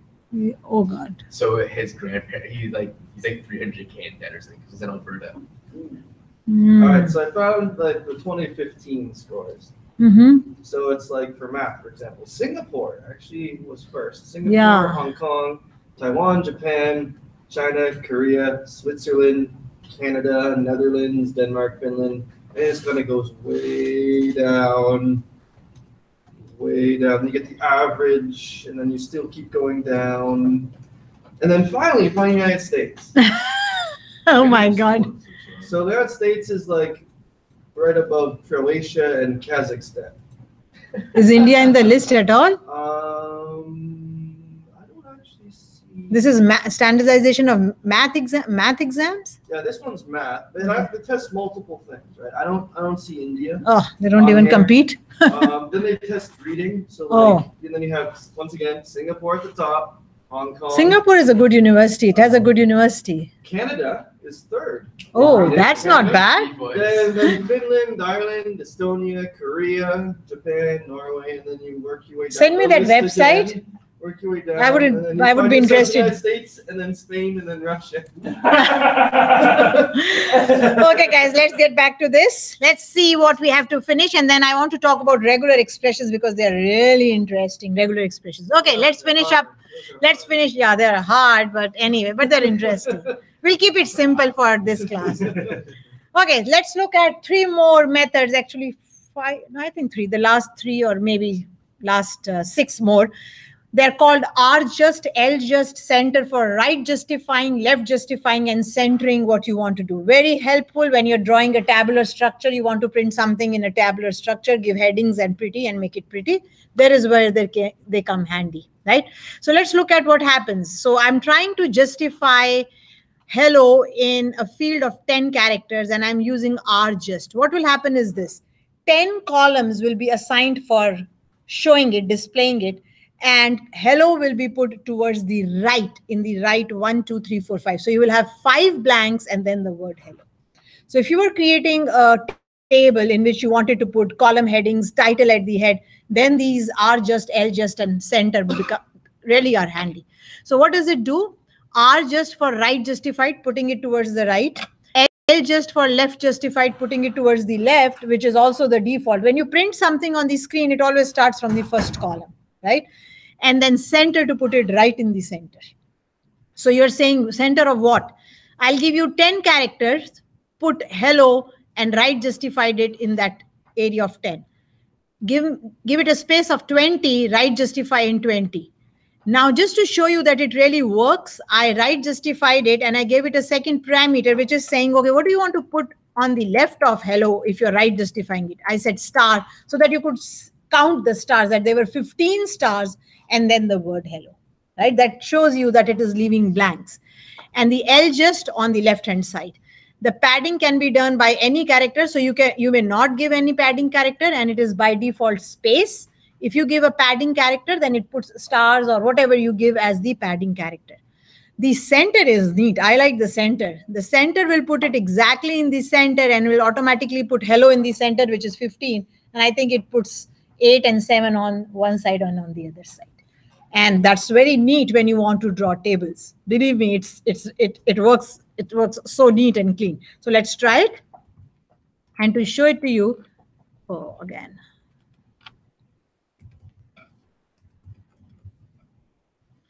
So look at the justifying here. So right justifying hello in 10 character field. So you can count them. So you can assume there are 5 blanks and then the word hello. In 20, it's 15 blanks and then the word hello. But to prove it to you, I've now padded it with stars. So if you pad it with stars, notice 1, 2, 3, 4, 5, 6, 7, 8, 9, 10, 11, 12, 13, 14, 15 of them, and then the word hello. So this way, and centering, I like the centering part a lot. It exactly kind of centers it. Not exactly, but the best it can do. So 1, 2, 3, 4, 5, 6, 7 on this side, sorry. And 1, 2, 3, 4, 5, 6, 7, 8 on the other side, because 15 cannot be broken up into, it's not an even number, right? So if you want to put a heading, use the center, give it a space, and it will exactly take space. So please try to remember, excuse me, please try to remember that you have, if you're printing on paper, then your paper could be of size 80 characters, 120 characters, or if you're doing it on a screen, then you should know how much can come on my screen, right? But that's what it does. And easy, LGest, RGest, and center. And of course, the total width has to be given. And it's very handy when you're drawing, making headings and so on. Lastly, let's do right strip, left strip, and strip. Right? As the name suggests, they strip off something, they remove something. So you can remove the extra blanks from both sides. You can remove the blank from the left. You can remove the blank from the right, and not only blank, any character again. Right? So let's look at some examples. I've given a message which has hello world, and just to show you that it is a message of 21 characters, because hello world is 11, and then I put 5 blanks at the head and I put 5 blanks at the last, right? So it makes 21 characters. And then I print it out for you so that you can see my message. Now, I've again said strings cannot be changed in place. They are immutable. So if you really wanted to create a new string after removing the extra blanks, then you have to put it in a new variable. Or of course in the same variable, but then the old is lost, right? So if you assign it to the same variable, it is in memory given a different space, though you don't know about it. Of course you don't know what's going on in memory, but it's put in a different memory location, and the old message is lost. So it kind of gets a new value. So humans think, or programmers think, oh, it has changed. Yes, it has changed, but if you do programming in more depth, you will know that it has changed, but its memory address has also changed. It has been given a new place, and it now has a new address. So for us, it has changed. You know what I mean? Like for us, it has changed. But that's why strings are said to be immutable, because they don't change in place. They are changed, put in a new place, and the old place or the old space is collected by the garbage collector. So it goes waste. No, not waste. It's no longer accessible to the programmer. Okay, right. So what I've done here is I've taken a message, hello world. I've shown you that it's 21 characters. Then I've removed all the blanks from it. And I've said I'm stripping the leading and the trailing blanks in the message. And to kind of prove it also, I've also shown their lengths now so that you can kind of see that it is fine. Then I've shown you that you can use the new variable you want, or you can do it right here. And this is possible with every string function. You can use the string dot method right in the print, or you can assign it to a variable, because otherwise it's useless. Like, are they only meant for print? Of course not. You can use them, put them in something, and then use that new variable. And then I have shown you the length so that you can double check, oh, what is happening is right. So if I remove the 5 blanks from the left-hand side, I'm left with 11 plus 5, 16 as the total length. If I remove the blanks from the right-hand side, I'm still left with 16. If I remove the blanks from both sides, I'm only left with 11. So the length function here is showing you, yes, it is working, right? And therefore, I've shown you what is the length. Plus also, I have shown you that you can always assign it back to the same variable. But keep in mind, if you want to change message and assign it back, this change is actually not in place. I mean, I don't want to stress it a lot because you're not programmers as per se, but this change is at a new place. The new message gets a new location. Things don't change in place, right? Just so that you know, it's something that not every programmer needs to know, but just because, I mean, I'm a programmer, I would like to pass this message to you. Also, very neat about stripping is that not only blanks, you can remove whatever you like from right, left, or both sides. And another thing is, I don't even have to give it in a certain sequence. What I've done here is I've taken a message called spam, spam, bacon, spam, eggs, spam, spam, and I want to remove the leading and the trailing spams. But notice how have I removed it? All I've mentioned is the characters I want to remove. So I want to remove an A, a M, and a P, and a capital S. It doesn't matter whether it's spam or amps or whatever it is. It will just remove these 4 characters. So it's not removing the word spam. It is removing the characters A, M, P, and capital S from either end. So even if I remove this S, the PAM will go. The PAM will still go. Right? So that's what it does. So you can still, I mean, you can remove whatever you like from leading, trailing, or whatever positions, right? So let's try that. And for the last time, let's run it. And let's look at, once I give my input, let's look at, okay, so here is where we started. Hello world has 21 characters. Why? Because there are 5 in the front, and for your information, there are 5 at the end, which you can't see here, and therefore I printed it like this. Now I've removed the leading and the trailing blanks. I'm only left with hello world.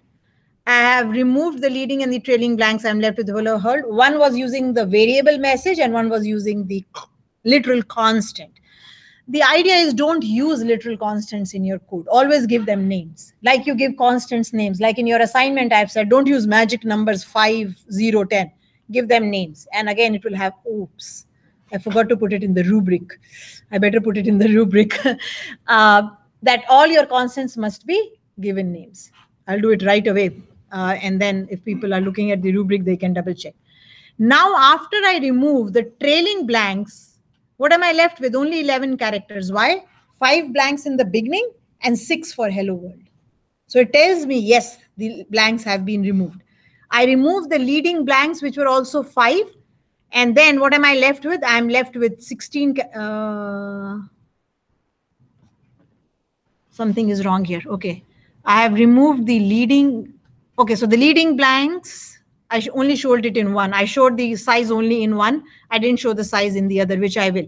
But if I remove both trailing and leading, then it remains with 16. Oh, something is wrong here. Okay. Anyway, I'll go and check the message. Let's come to the last one. It says the message is spam, spam, bacon, whatever, whatever. Strip leading and trailing spams in the message. You're left with bacon, spam, and eggs. Only leading and trailing. The middle one doesn't go. Keep that in mind, right? But something is not right in that hello world. So let's go back. The messages are not coming right. So I must have messed up something. Let's see where the messages are. Okay, so where are we? We started with hello world. I showed you the length. I printed it out. I stripped it. I said that's what my message is. And I did it 2-way. Now the message has these many characters, which is fine. We were left with only, how much is hello world? 11. So that answer was right. Then I did a strip on the left. Leading blanks have been stripped. Oh, I didn't give its size. Okay. Okay, now I have to show that size. That's all I was missing. No, there it is, has these many lengths. Okay, so this print is at the wrong place. After I stripped from the left-hand side, I want to show how many is left there. So now it has these many characters. Okay, now it was just at the wrong place. Can use in a print statement. Of course, I've already showed you that you can use in a print statement. Then I've right stripped it. I've stripped the leading. Okay, so this is wrong. I've only stripped the right. So right means trailing blanks. My mistake, sorry. And then I've done it using R strip also. And I can show you the length. Here is the length. Okay, now it's fine. The messages were just not at the, therefore, see, if the message is not right, total confusion. Okay. So there was just one message which was at the wrong place, but it was making it so unclear. Now let's read it. This is the message, has 21 characters, and there's the message. I'm removing blanks from both sides. Hello world, and it has only 11 characters. Good. I'm only removing blanks in the message, only the leading blanks. So leading blanks are gone, but the trailings are still there. See, it has now 16 characters. I'm leading and trailing blanks in the message. Okay, so this one is coming again, God knows from where, but I'll have to double check. I'm removing the trailing blanks. Trailing means after, right? And I've done it twice, once with a variable, once without a variable. And I'm only left with 16 characters. The blanks in these front still stay. right? So the only one that this one is coming extra is, I don't know from where this is coming after the 16 characters. Maybe I just showed it to you again using a variable, I'm assuming. Yeah, I used a variable, lstrip. And the message is long. It says leading in a variable. So you can use it in a print statement straight away if you like, or you can assign it to a variable and then do it either way, right? All print statements that I've done, all string methods that I've done, you can always assign it to another variable and use it. That's the bottom line. I did many with prints, I did many with assignments, but the bottom line is you can do it anyway. You can put it in a variable and use it. You can just strip it from both, just use the variable. That takes care of all the string methods that I would like you to be aware of. I've given almost 90% examples. I've left a couple, like I left is space or is whatever, but you have to know how everything works, right? And then all you do is I test you on all these functions that we have talked about today. I'll test you on everything. And the spam that I was talking about, you can remove this first PAM, make it PAM instead of spam, and you will notice that it still works. So it's not the word spam that is being removed. Those are the characters that are being removed. See, there it has gone. Strip, so it's gone. The PAM has also gone. So it's removing the characters SPAM from the front and from the back in any order. The order also does not matter. So the word spam is not only removing the word spam, and I've put that note for you. It says we'll tell it to strip occurrences of A, M, P, and capital S from the ends of the string stored in message. The order of the characters in the string passed to strip does not matter. You could have passed amps, you could have passed maps, and you could have passed spam. Really doesn't matter. Okay, so it's not only stripping blanks, it's also you can strip any extra characters, whatever you like from either end of something. Right? So there are your strings. That's one chapter done. So your job, go through it. Make your cheat sheets. Get prepped for a quiz next week. Next week, yes. I'll put up an announcement on Blackboard. Okay, so that you don't forget. And I don't forget. Right? 30 questions, 40 questions, I don't know. I still have to make it up. To be very truthful, I have to make up the quiz. Mix, multiple choice, true, false, and fill in the blanks. I try to avoid fill in the blanks because Blackboard, it's very difficult to kind of match it. But if the answer can be nothing else, then fill in the blanks also work. Right? So all kinds, true, false, multiple choice, and fill in the blanks. I'll say everything. At the end of the day, what I'm able to make, I don't know. But I will be making it up on Friday. Right? So you will have it ready for Tuesday or Wednesday whenever I see you next. So I'll make a big pool and all of you will see questions of the same kind, but different answers and so on, so that there is no cheating or plagiarism goes on in class, and especially with almost 30 cases of them in the second assignment, I'm being very, very careful now, right?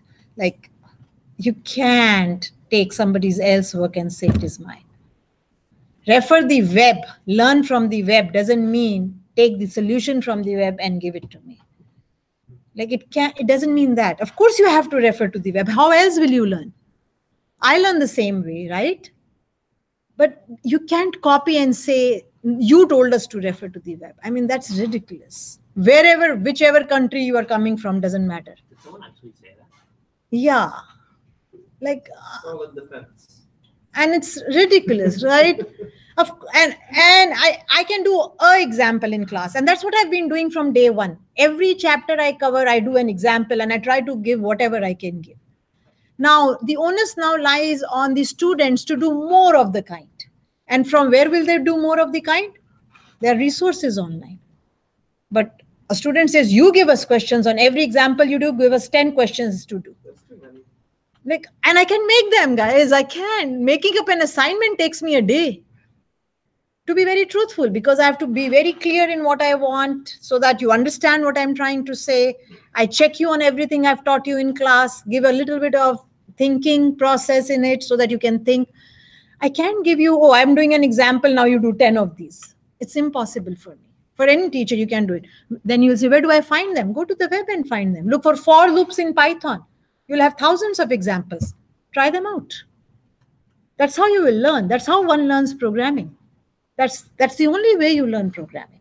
Anyway, having said that, I feel bad for students who have dropped the course, but you know what? I can't do much about it. Okay, now let's open to appreciate regular expressions. I'm first going to open a non-regular expression program called isPhoneNumberPy. Okay, so you have it on Blackboard from me. The completed version of the other one, I'll put on Blackboard again for you. Okay, this one we've made some changes in the sense while we talked, we made some changes, but I'll put it on Blackboard. Now, what I'm trying, oops, Jult 2018, it's July 2018. Anyway, here it is, right? What I'm trying to show you here is a very simple program that took me 15 lines to check if a phone number was given in the format digit, digit, digit, dash, digit, digit, digit, dash, digit, digit, digit, digit. I want to check this. Now you will say, so what are regular expressions? A regular expression is a string. It is an expression that uses special characters. Every language will have its own special characters. Not so tough, but it will have special characters representing something. For example, D, the small d represents a digit, right? The capital D represents a non-digit. The small w represents a space, a white space. The capital W, not a white space. So their regular expressions are formed by using special characters, or character classes also are available, that help you to match a pattern in text, right? So for example, you are taking a user's email address and you want to validate it. Now, email addresses can be of many types, there's no end to it. We can do it anyway, but there are certain rules. You will see that there will be an @ in it. There will be a dot something in it. So if you can create a regular expression to validate an email, every time an email is put, you can validate it. If it is wrong, you can say invalid email. If it is right, you can say it's valid. Phone numbers. People write phone numbers in all forms. Some people put area codes in brackets. Some put the dashes in between. Some don't put anything in between. It's just a running number. Input validation can be done efficiently by using regular expressions. And regular expressions, creating regular expressions or forming regular expressions is a tough job, right? But again, I'm not making you experts in regular expression. So again, I'll take some examples. I'll do it with you, and my expectation from you will be limited to what I do with you. Of course, we'll learn it in Python. Java may have something more or less or different. Another language, C# may have something more, less or different. But the main idea, understand its importance. A regular expression is a matching pattern. You're trying to find a pattern, maybe in thousands of lines of code, not manually, but with a click of a finger. Run my program, and it will find all matches for you. And there it will be. You will have your answer. So it's a powerful technique. It's not a technique. It's a powerful, I can't call it a technique, but it's a powerful way of programming in which you can validate your input or look for patterns in text. Okay. So what I'm doing first is I'm trying to write a program that's not very well written. It's very, very, very specific to what I'm doing. Has at least 10 to 15 lines of code, and I'll replace this 10 to 15 lines of code by one line of regular expression. And then you will say, oh, that's neat. Okay. So what is this program doing? This program is writing code to match a phone number in this pattern. D stands for a digit, for your information.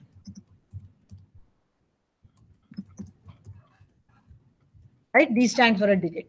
So this pattern is all that it will search for, nothing else. So if a person puts his or her phone number in brackets or forgets the dash, then this program will say, oh, that's not a phone number.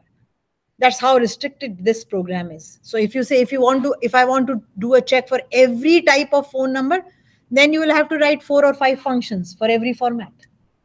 One to check this, one to check this, one to check this, and so on. And then check them with all of them. But look at the code I'm writing. It's so It's very poor code in sense of programming, but look at what I've done. So I've done a definition. I'm defining a function. You're supposed to use functions in your assignment also because of the simple reason that I don't want to repeat code over and over again in a program. Okay, you write it once, you call it or invoke it as many times as you like. Okay, what am I doing? The first job I do is whatever you pass me, I'm calling it text. So of course I'm assuming if this is checking a phone number, you're going to pass me a string of phone number, right? I've just called it text. When you write a function, you don't care what did you call it or who's calling it, what Ian is calling it phone number, and Hayden is calling it my phone number, and Anju is calling it my office phone number. Doesn't matter. I'm assuming that this function is called is phone number, takes a parameter called text, checks that the text is in this format, and returns true if it is, returns false if it is not. That's its job. That's how you write functions. It has nothing to do with who will call it. Think of it. Otherwise, how will somebody create a library for you? The person who created the Python library for you, did he know what are you going to call your string? And therefore, he said length in brackets the name of the string? No. Whoever wrote it, he or she, the method or the function is written, and its documentation is given to the user. The user should know how to call it, what parameters or parameter or no parameters does it need, what value will it return. So if it returns something, the user should be able to catch it in a variable. If it doesn't return anything, good enough. If it has to be called with one parameter, only one parameter is passed. If it needs 2 or 3 or whatever, and the right type of the parameter, that's how it is. Join method needs a list. If you don't pass it a list, it will blow up, right? So I am writing a function that is taking a string, I've called it text, and I'm checking if it is in this format. So this function takes a parameter of type string and checks if it is in the format DDDDD, whatever this is. That's what it is. It returns a Boolean value true or false. True if it is, false if it is not. Make sense? So it has return statements. So it will return a Boolean value true if found, if successful, or if the pattern is right, and false, and return both of them. It will return 1, or false if the format is incorrect. Okay, so let's look at this. The first thing I'm doing is I'm checking the length of it. If it's not 12 characters, nothing doing, because 3 plus 3 plus 4 plus 2 dashes. You'll say, but the 2 dashes could be 2 question marks. We'll come to that. But the first thing, even before I start checking, is are you 12 in length? If no, I return false. And the beauty of return is it's not like a break. It is a break, but it's not like a break in the sense the function stops executing and returns control to wherever it was called from. So functions calling return statements are not break statements. They are recommended because that's how you return a value from a function. So if the length is not 12, there you go.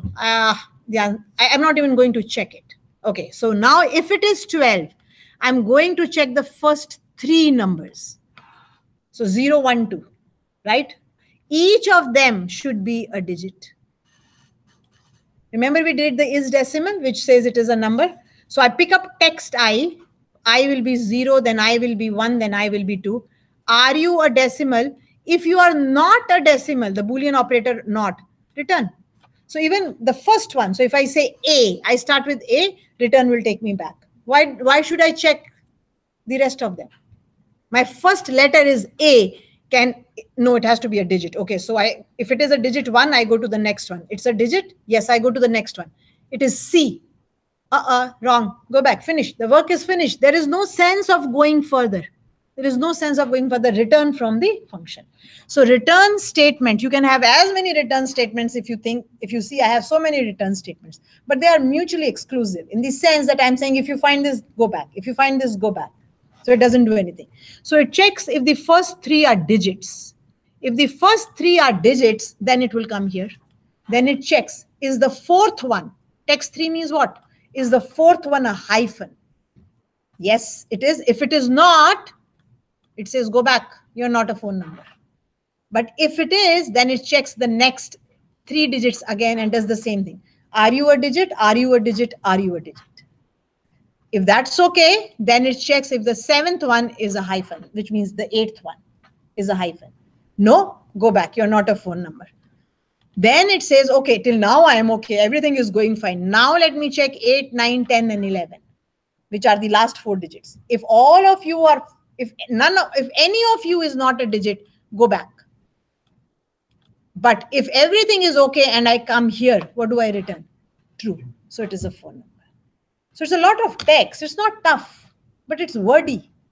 It's untidy in the sense I had to kind of do it for every character one by one.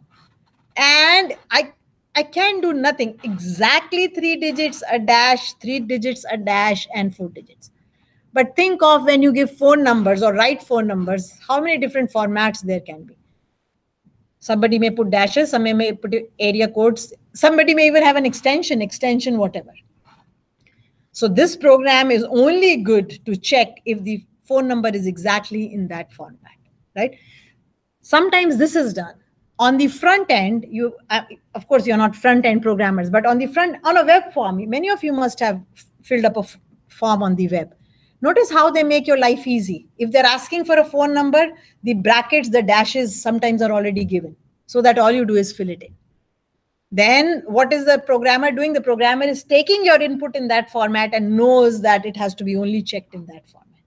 When they ask for your date of birth, sometimes the poor ones, the old ones will say something like mm/dd/yy. But now with recent, like maybe a decade back now, they show you a date picker like this. Then you cannot make a mistake. You can never make a mistake with this, right? So that means they are reducing the input validation on the front end. Similarly, the name of the month. If not a date picker, they will show you dates from 0 to 31, which you could mistake with a month, but that checking has to be done. They give you the month names and they give you the years.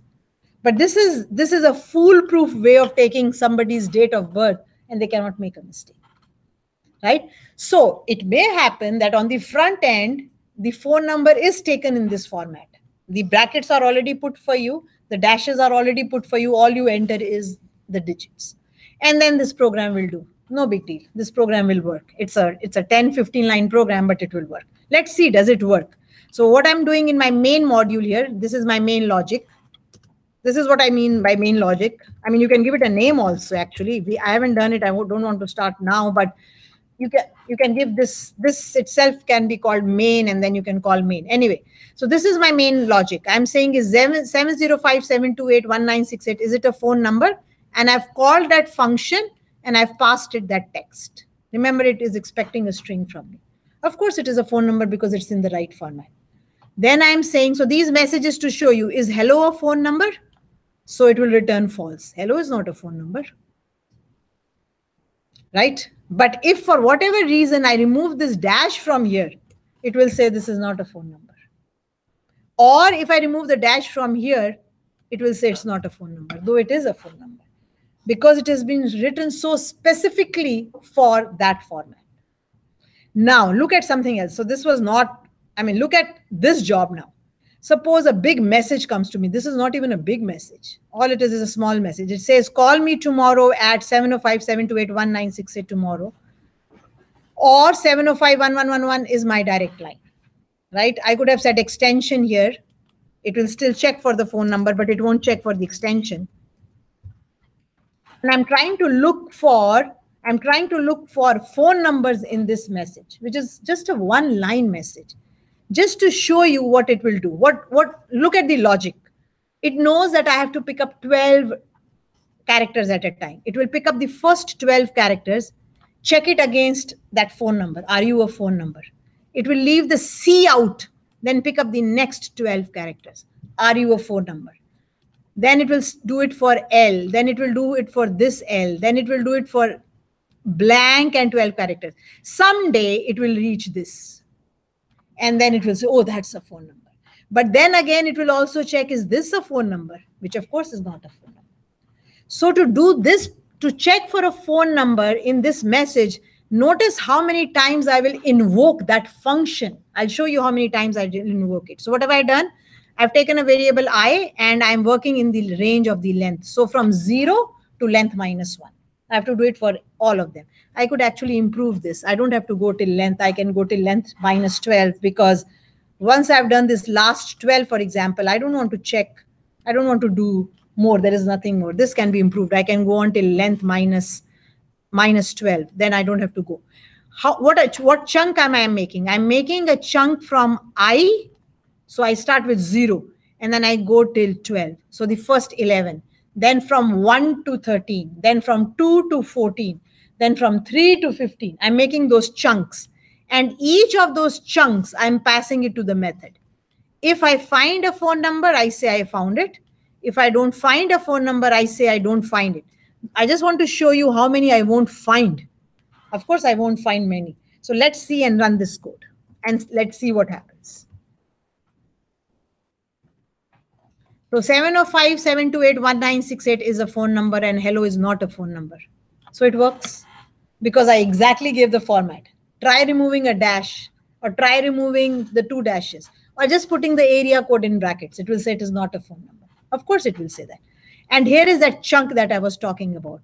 So these are the first 12 characters from call me at 705. It leaves the C alone, calls it with all me at 70. Leaves the A alone. So I'm making chunks of 12 every time because I know my phone number is 12. And someday, I'll come to this one. After how many times? 1, 2, 3, 4, 5, 6, 7, 8, 9, 10, 11, 12. And please remember, calling a function is time consuming. It's not as if, oh, done, job done. So invoking this function, and I see, if I'm not mistaken, at least 30 calls, maybe more, 40 calls, maybe more, 50 calls are made. So I could have avoided these last ones actually. You could have stopped when they were less than 12. And then this will not be done, which is what it should be actually. You can improve this. I picked it up from somewhere. I can say I only want to go on till what? So it's chunks of 12. It's going from, if it is of 14, I want to go 0 to 11. Then I want to go from 1 to 12, 2 to 13, 2 to 14, 3 to 15, and then I must stop. I think if I say minus 12 here, it will still work. What is the last 12 ones? Dot 1, 2, 3, 4, 5, 6, 7, 8, 9, 10, 11, 12. This is the last 12. If it checks this, then I don't have to check any further. But with this one, without the minus 12, it also checks the dot and the line or whatever. It picks up whatever till I plus 12. Let's see if I can do this and avoid this. I'll tell you what I'm trying to avoid. I'm trying to avoid the checking of these. These are not even of size 12. You see, these are not even of size 12. I mean, if you kind of look at it. So my last one, which is of size 12, is this. DIRECT, a blank, LINE and a dot. So if I say go on only till my length message minus 12, hopefully direct, I don't check after this. I'm saving some calls, maybe 10 calls. Let's try it. I could be off by 1 error, but let's try it. So the last one should be direct line. Oh, the dot is missing. Just the dot is missing. So minus 11 instead of minus 12 or minus 11. So at least it's not checking beyond as it was doing this. It makes no sense for checking anything which is less than 12 because I know that it's expecting 12, right? So I can improve my program a little by going this. But what I'm trying to show you here is that this function only checks for a format. And that's not how the world goes because phone numbers can be given in any format. Again, you can always restrict it on the front end and say, that's what I need. But a better way is to use a regular expression. And that's what we want to learn, right? So that's my next job with you, to make you. So I can leave this minus 11 alone and it will still work because it just does, when it tries to go to somewhere, It just doesn't kind of find 12 to it. But to me, from a programmer's point of view, I would stop here because I mean, there's no sense checking more. So I'll put this and I'll put it back on Blackboard. Okay, so you're checking 12. Just want to be sure that it does check it. So there, that's the last one it checks, which is okay. There is nothing beyond that. Okay. Okay, now let's appreciate regular expressions. So please now open the file which was called regular expressions.py. You have this also on Blackboard. And the July is coming from the July, sorry, copy and paste. Okay. So use regular expressions, also called regexes, to short, to find patterns in text. That's what a regular expression is. They're also called regexes for short. Regular expressions. We'll look at simple ones. I'll tell you the procedure first, how to do it, and then we'll start writing them. You have to import the RE module before you can create regular expressions. So you need to have an import. If you're doing it on the interactive shell, please say import RE and then do it. Every time you open the interactive shell, you say import RE and then you can work with regular expressions. Since I've written a code program, I do it once at the top and then I'll do it. Now, what are the steps to be followed? And you have to follow the steps. The first step is you will create a regex pattern. Pattern means with what am I matching? And to form patterns, you have to know the rules. I'm doing the simple D one with you, okay? Because we know that D is a digit, okay? Now, R for your information stands for a raw string. Raw string means whatever I have given you, /D, I'm not escaping anything. You just take it as its face value. I need the slash, okay? But you'll say, what is /D? /D is saying that this is a digit. So /D, anytime it finds a digit from 0 to 9, /D says, good job done, right? So /D is that special character which will look for a digit in your text. That's what /D does. So as I said, regular expressions are formed using special characters. Okay, so the first job is create a regex pattern. How do you create it? Give it any name you like. I've called it phone number regex. Just a name. Any name will do, but a good name. Then I use the module RE's compile method and I pass it the pattern. Now your job is how to create the pattern. That is what you have to learn, how to create the pattern. R stands for raw string, and you could have used it any time till now. I never used it because I didn't want to confuse you. Because what is a raw string? Raw means take it raw as it's at its face value. Don't cook it. I'm not cooking it, right? Take it at its face value. Look at the pattern. It is a pattern. It is a string. So it's in quotes. If it was not an R, notice the work I had to do. If I needed a slash, I would have to put 2 slashes. 2 slashes here, 2 slashes here. So it was too much work, right? So to avoid that extra work, usually with regular expressions, you say it is a raw string. Take it at its face value. Now, understand what this raw string is saying. It is saying the first should be a digit. The second should be a digit. The third should be a digit. Then I'm looking for a dash. I'm then looking for 3 digits. I'm looking for a dash. I can shorten this. We'll learn how to shorten it up. When you're repeating /D 3 times, you can say /D and you can put 3 in brackets. And then I'm looking for 4 digits. That's my pattern. So your first job, create the steps to follow. 1.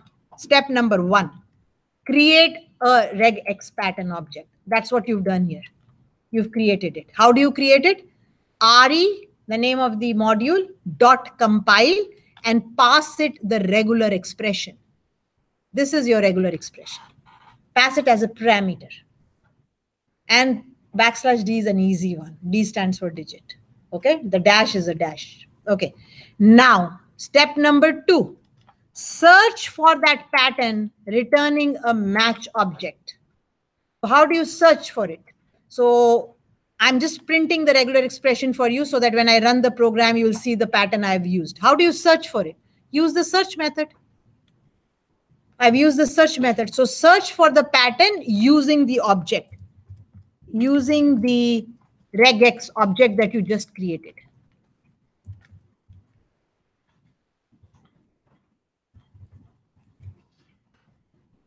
regex objects. Which method? Search method. That's step number 2. Oh, wrong place. Control X.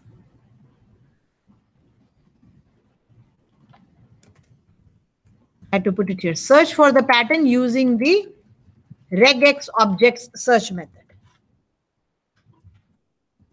So here is the search method. So here is the name of the object that you created.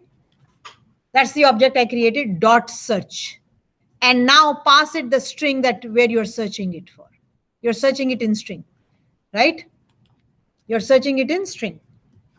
So what does it return to you? It returns you a match object. I just called it matched. I could have called it Anju, though it's not a good name. But it returns a match. The search method returns a match object. This search method returns a match object. If it doesn't find it, it will return none for your information. So search for the pattern using the search method. It returns a match object for your information. It returns a match object and returns none if not found. You remember that special none return type with a capital N? It's a special type. It's called the none type, if not found. Now, once you, then also you do is, all you do is you tell the user whether you found it or don't find it.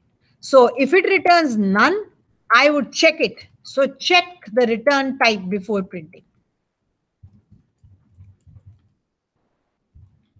If it is none, that means you didn't find it. If it is not none, that means you found it. So now look at what I've done. Now look at what I've done. I've created a pattern. This pattern is easy to follow. \D stands for a digit. If you want to make a note for yourself, \D stands for a digit. So you've learned your first special character in a regular expression, \D.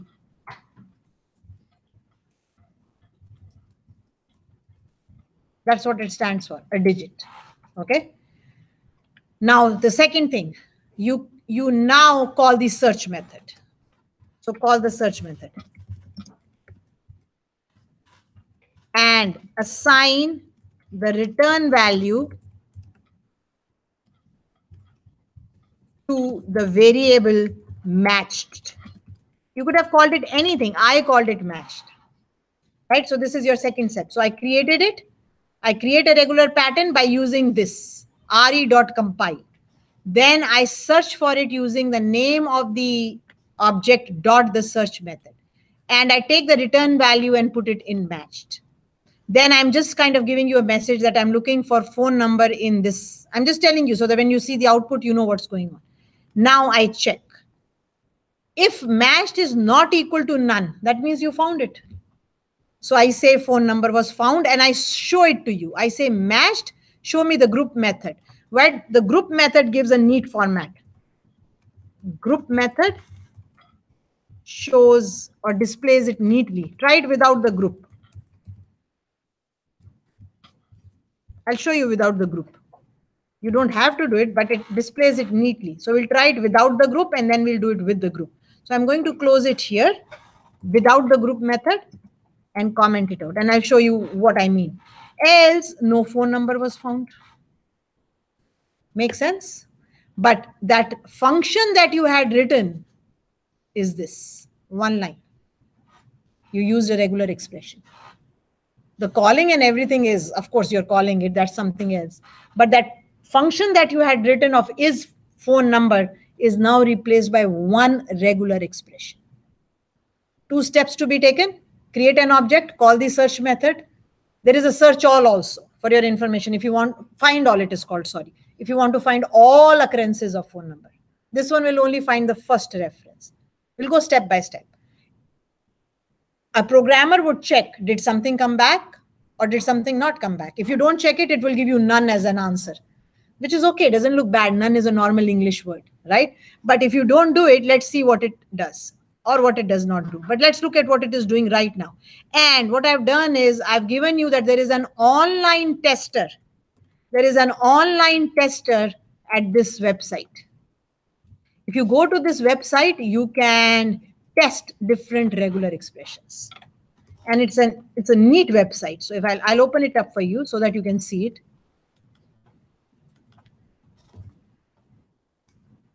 It's called regexpal.com. So you give your regular expression here. So you will say my regular expression is \d, just for the heck of it, okay? \d. I'm looking for 2 digits. Now what is your test string? AB.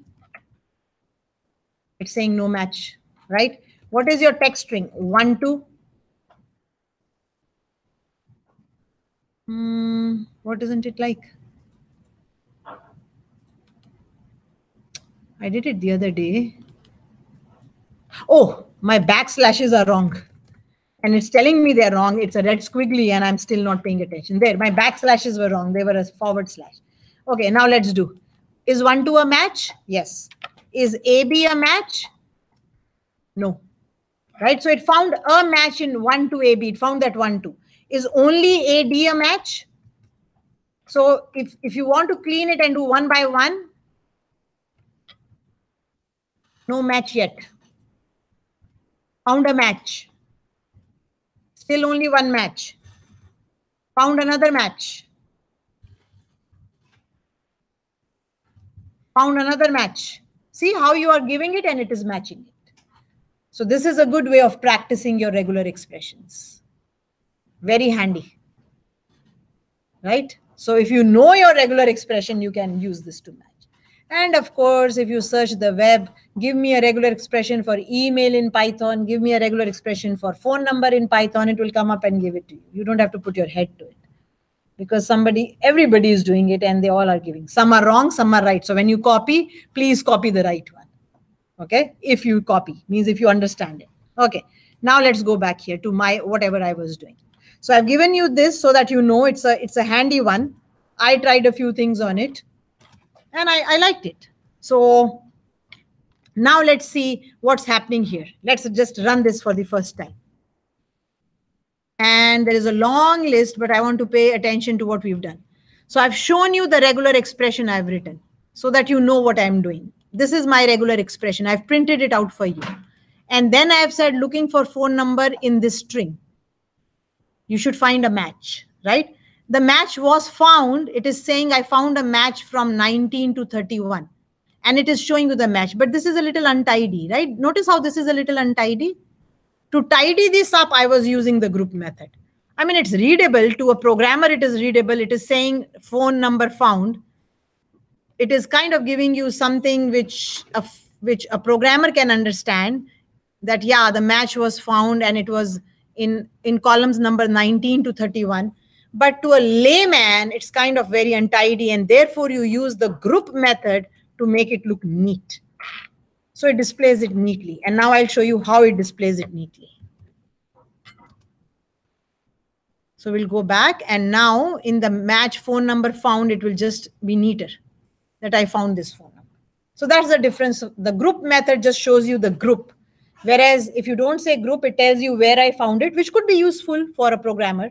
It found it from 13 to something. It was saying 31. I forget now what it was saying. And that's useful. If that's what you want, and you're writing this program for yourself, but not for a common user, leave it like that, right? Now let's see, if I hadn't checked the none thing, what would have happened? I'm not checking this. I'm not saying, are you none or are you not none? I'm kind of printing out. Let's see what it does. I'm just giving a normal print statement, though which it is wrong, but let's see what it does, okay? Let's see what it does. Because it has been found, it will be fine.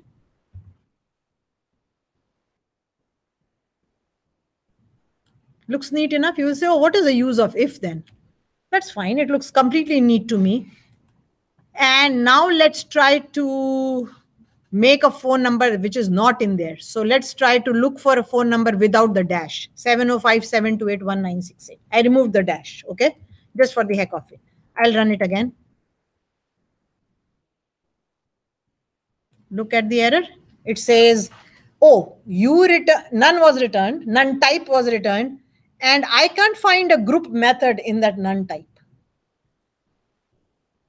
So That's the error you get. None type object has no attribute group. So none type is returned for your information. That tells you that none type is returned. You'll say, okay, what if I don't use the group? Will it be any better? Try it. There's nothing wrong in trying, right? That's the whole thing of programming. Let's see what it does here. I don't use the group method. Let's save it. Let's do it. Let's see. So I don't have an error. I think it will put none type or something. It put nones in front of it, which is okay. You'll say, oh, that's English good enough. None. I didn't find a phone number. But I use the group method to make it neat. So if you use a group method to make it neat, then you will have that red, you will have error. If you don't use the group method, then your output will not be clean. But most important of all, it doesn't matter. Most important of all is this, that you should always write perfect programs. You double check that, did I get a result or did not I get a result? So writing it the correct way is what I'm trying to stress here. I'm not saying, oh, make it work. However, I'm saying make it work perfectly. So if it is returning a value, good, I check it. Oh, it's not equal to none. That's fine. If it is not returning a value, then I'm saying the phone number was not found in the message. So with every one, I check the return type. I say, did something come back? Did something not come back? And so on and so forth. Now let's go to the next one. Is it clear? I know it's a little heavy, but the only thing to be understood is this regular expression. This one is easy. 3 digits, a dash, 3 digits and a dash. Now suppose I want to look for a phone number in parentheses. I'm grouping it now. I've grouped just to show you. I've not in parentheses yet, but I've kind of taken the first 3 digits, put them in parentheses, and I've taken the rest of the 7 digits and put it in parentheses. I'm still looking for only this phone number. Then what is the meaning of these parentheses? What it will do is you can see them in groups. If you are only interested in the area code, you can say group 0. It is your first group. If you want to look at the rest of the number, yeah, so it is the first group. If you're looking for the rest of the number, it is the group number 2. If you give a total group, then it shows you the whole full number. Group 0 also shows you the full number. So you can put your regular expression in parentheses if you want and divide them into groups if the groups are handy. You know now that group 1 is your area code. You can do that. It's just something that can be done. So let's try that now.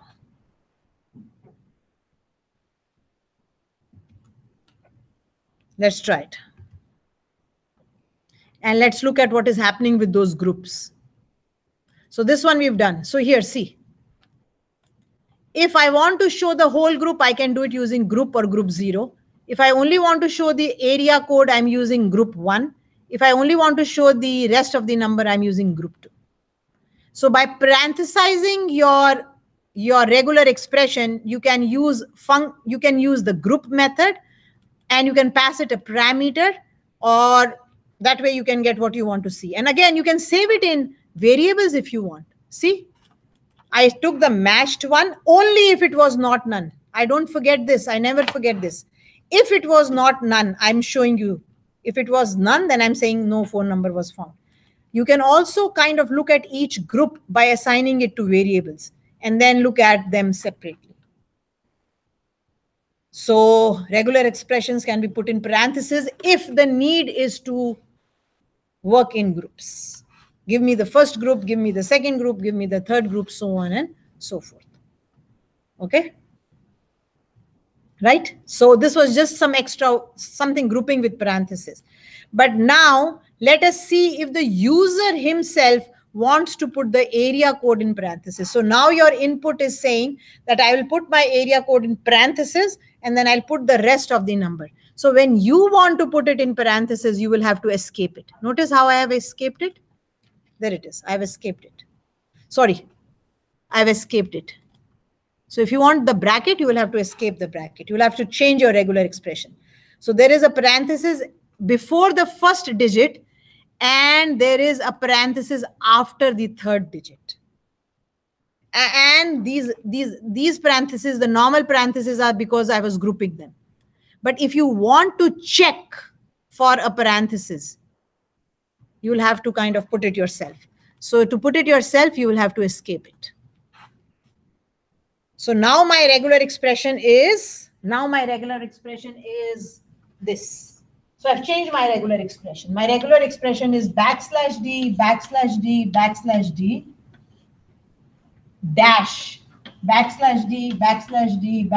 \d.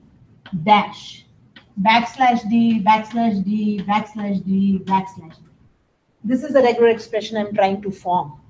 So to form this regular expression, since I want to put this bracket, I'll have to escape it. I want to put this bracket, I'll have to escape it. Right? So therefore, I've put that \. Now the grouping, if you don't understand grouping or if you don't want to do it, that's perfectly fine. We can work without groups also. Right? There is no big deal. But if it was grouping, I wanted to form a normal group. This is my first group and this is my second group. And groups are required if you want to look at parts of your string. Otherwise, they are not required. So now I can search for my phone number that looks like this. And again, I can look at the whole group if I'm interested. I can look at the first area code only my second, and so on. So you'll say you could have looked at your area code in the first solution also. But now my input is this. I'm giving my input. My area code is in round brackets, in parentheses. So your regular expression has changed. So the regular expression is saying this. This is my regular expression. I need my area code in brackets. So to show the bracket, you have to escape it. To show the bracket, you have to escape it. You have to write it with an escape sequence. Now it will check for all phone numbers that are in this format. The area code is written in brackets. And again, I've just shown it to you. You can look at the whole group. You can look at the 0th group, at the first group, at the second group. You can extract them and so on and so forth. Right? So this is my second regular expression. My second regular expression has changed. Please pay attention. Now it has a bracket before and after the first 3 digits. Okay, let's try it. After this, I'll give it a break. I'll stop it, but let's try it. So now the 705 is in brackets. So this is the regular expression I'm using, and I've given it to you. I've shown it to you so that you can see what am I using. And you have to understand why did she do this, because the area code is in brackets. So this / round bracket is for this one, first one, and this / this one is for this ending one. And these normal parentheses which have not been escaped is just group 1, group 2. Right? So if you want to show the whole number, use group or group 0. If you only want to show the area code, use group 1. If you want to show the rest of the number, use group 2. But notice how the group 1 is occurring with the parentheses, because your group 1 has the parentheses in it. And the area code, and you can put them in variables also if you want. You can put them in variables also. I've put them in variables here just to show you. I mean, you may not always be printing. See here, I've put them in groups. Use the groups method to extract the 2 groups. The first group goes into area code. The second group goes into main number. And there you are. Which means that I have to learn how to create regular expressions. And it's not easy. I know it's not easy. So I won't do a lot tough with you, but I will do simple things with you. Right? We'll stop here. I know it's heavy. We'll stop here. I'll give you a 5-minute break today, right? I'll let you go 5 times. But you will notice you can match a few things. You can use the OR to match. So if you were looking for A, E, I, O, U, only vowels, or Anju, and Ian, and Hayden, and Lynette, and Joe, and something. So you can put these names and separate them by the pipe character. So you can look for more than one things by using the pipe character. But the main challenge in regular expressions is to create the regular expression. That's a challenge. It's quite a bit of challenge. Right? So you have the pipe character, you have many more. You will see we will go on and on and on. But thankfully also we have some characters classes. So the question mark matches 0 or more of the preceding group. This is what star does. So there are wildcard characters also. So the next class, we won't be able to finish it in the next class, I'm sure, because you have your quiz also. But in the long run, you may need it sometime, you may not need it sometime. So I'll go through it quickly with you, but I'll kind of tell you the easy ones that you can do. So this is easy, looking for a digit. This is easy, looking for a space. This is easy, looking for a space character. This is looking for a word. Word is defined. It stops by blank. ABC put in square bracket matches any character between the brackets, such as ABC. Caret, this is called the caret sign. Anything but ABC will be matched. So these are easy. These ones are the easy ones. So we will do the easy ones, and I'll expect you to know the easy ones. But I'll do all of them with you, but I'll kind of keep myself to the easy ones. It's not tough. It's again, see, notice this one. It will look for all the vowels. A, E, I, O, U in any small or look for anything but vowels because there is a caret sign in front of it. Caret means anything but A, E, I, O, U. If you are looking for A, E, I, O, U, this is how you will make your regular expression. A small A, E, I, O, U or capital A, E, I, O, U, and you put square brackets around it. So anything in this set will match. So it's not very tough, but it is time consuming, right? It is. So some are easy, some are tough. We'll do all of them. Find all finds all occurrences. Search only finds the first occurrence. So there is a find all method also, which also returns none, I think, if I'm not mistaken. I can't remember, but you can look for ha ha ha 3 times or 4 times or 5 times. So it's a match pattern thing. You're matching patterns in it. Okay. So we will come back to regular expressions next week. And I'll try to do it, but the onus will again come back to you. You will have to prep it for a quiz. Because again, there is a lot to learn here. Right? So for next week, I will put up an announcement. I will remember to put up an announcement. And I'll put all this on Blackboard for you. So we did change the file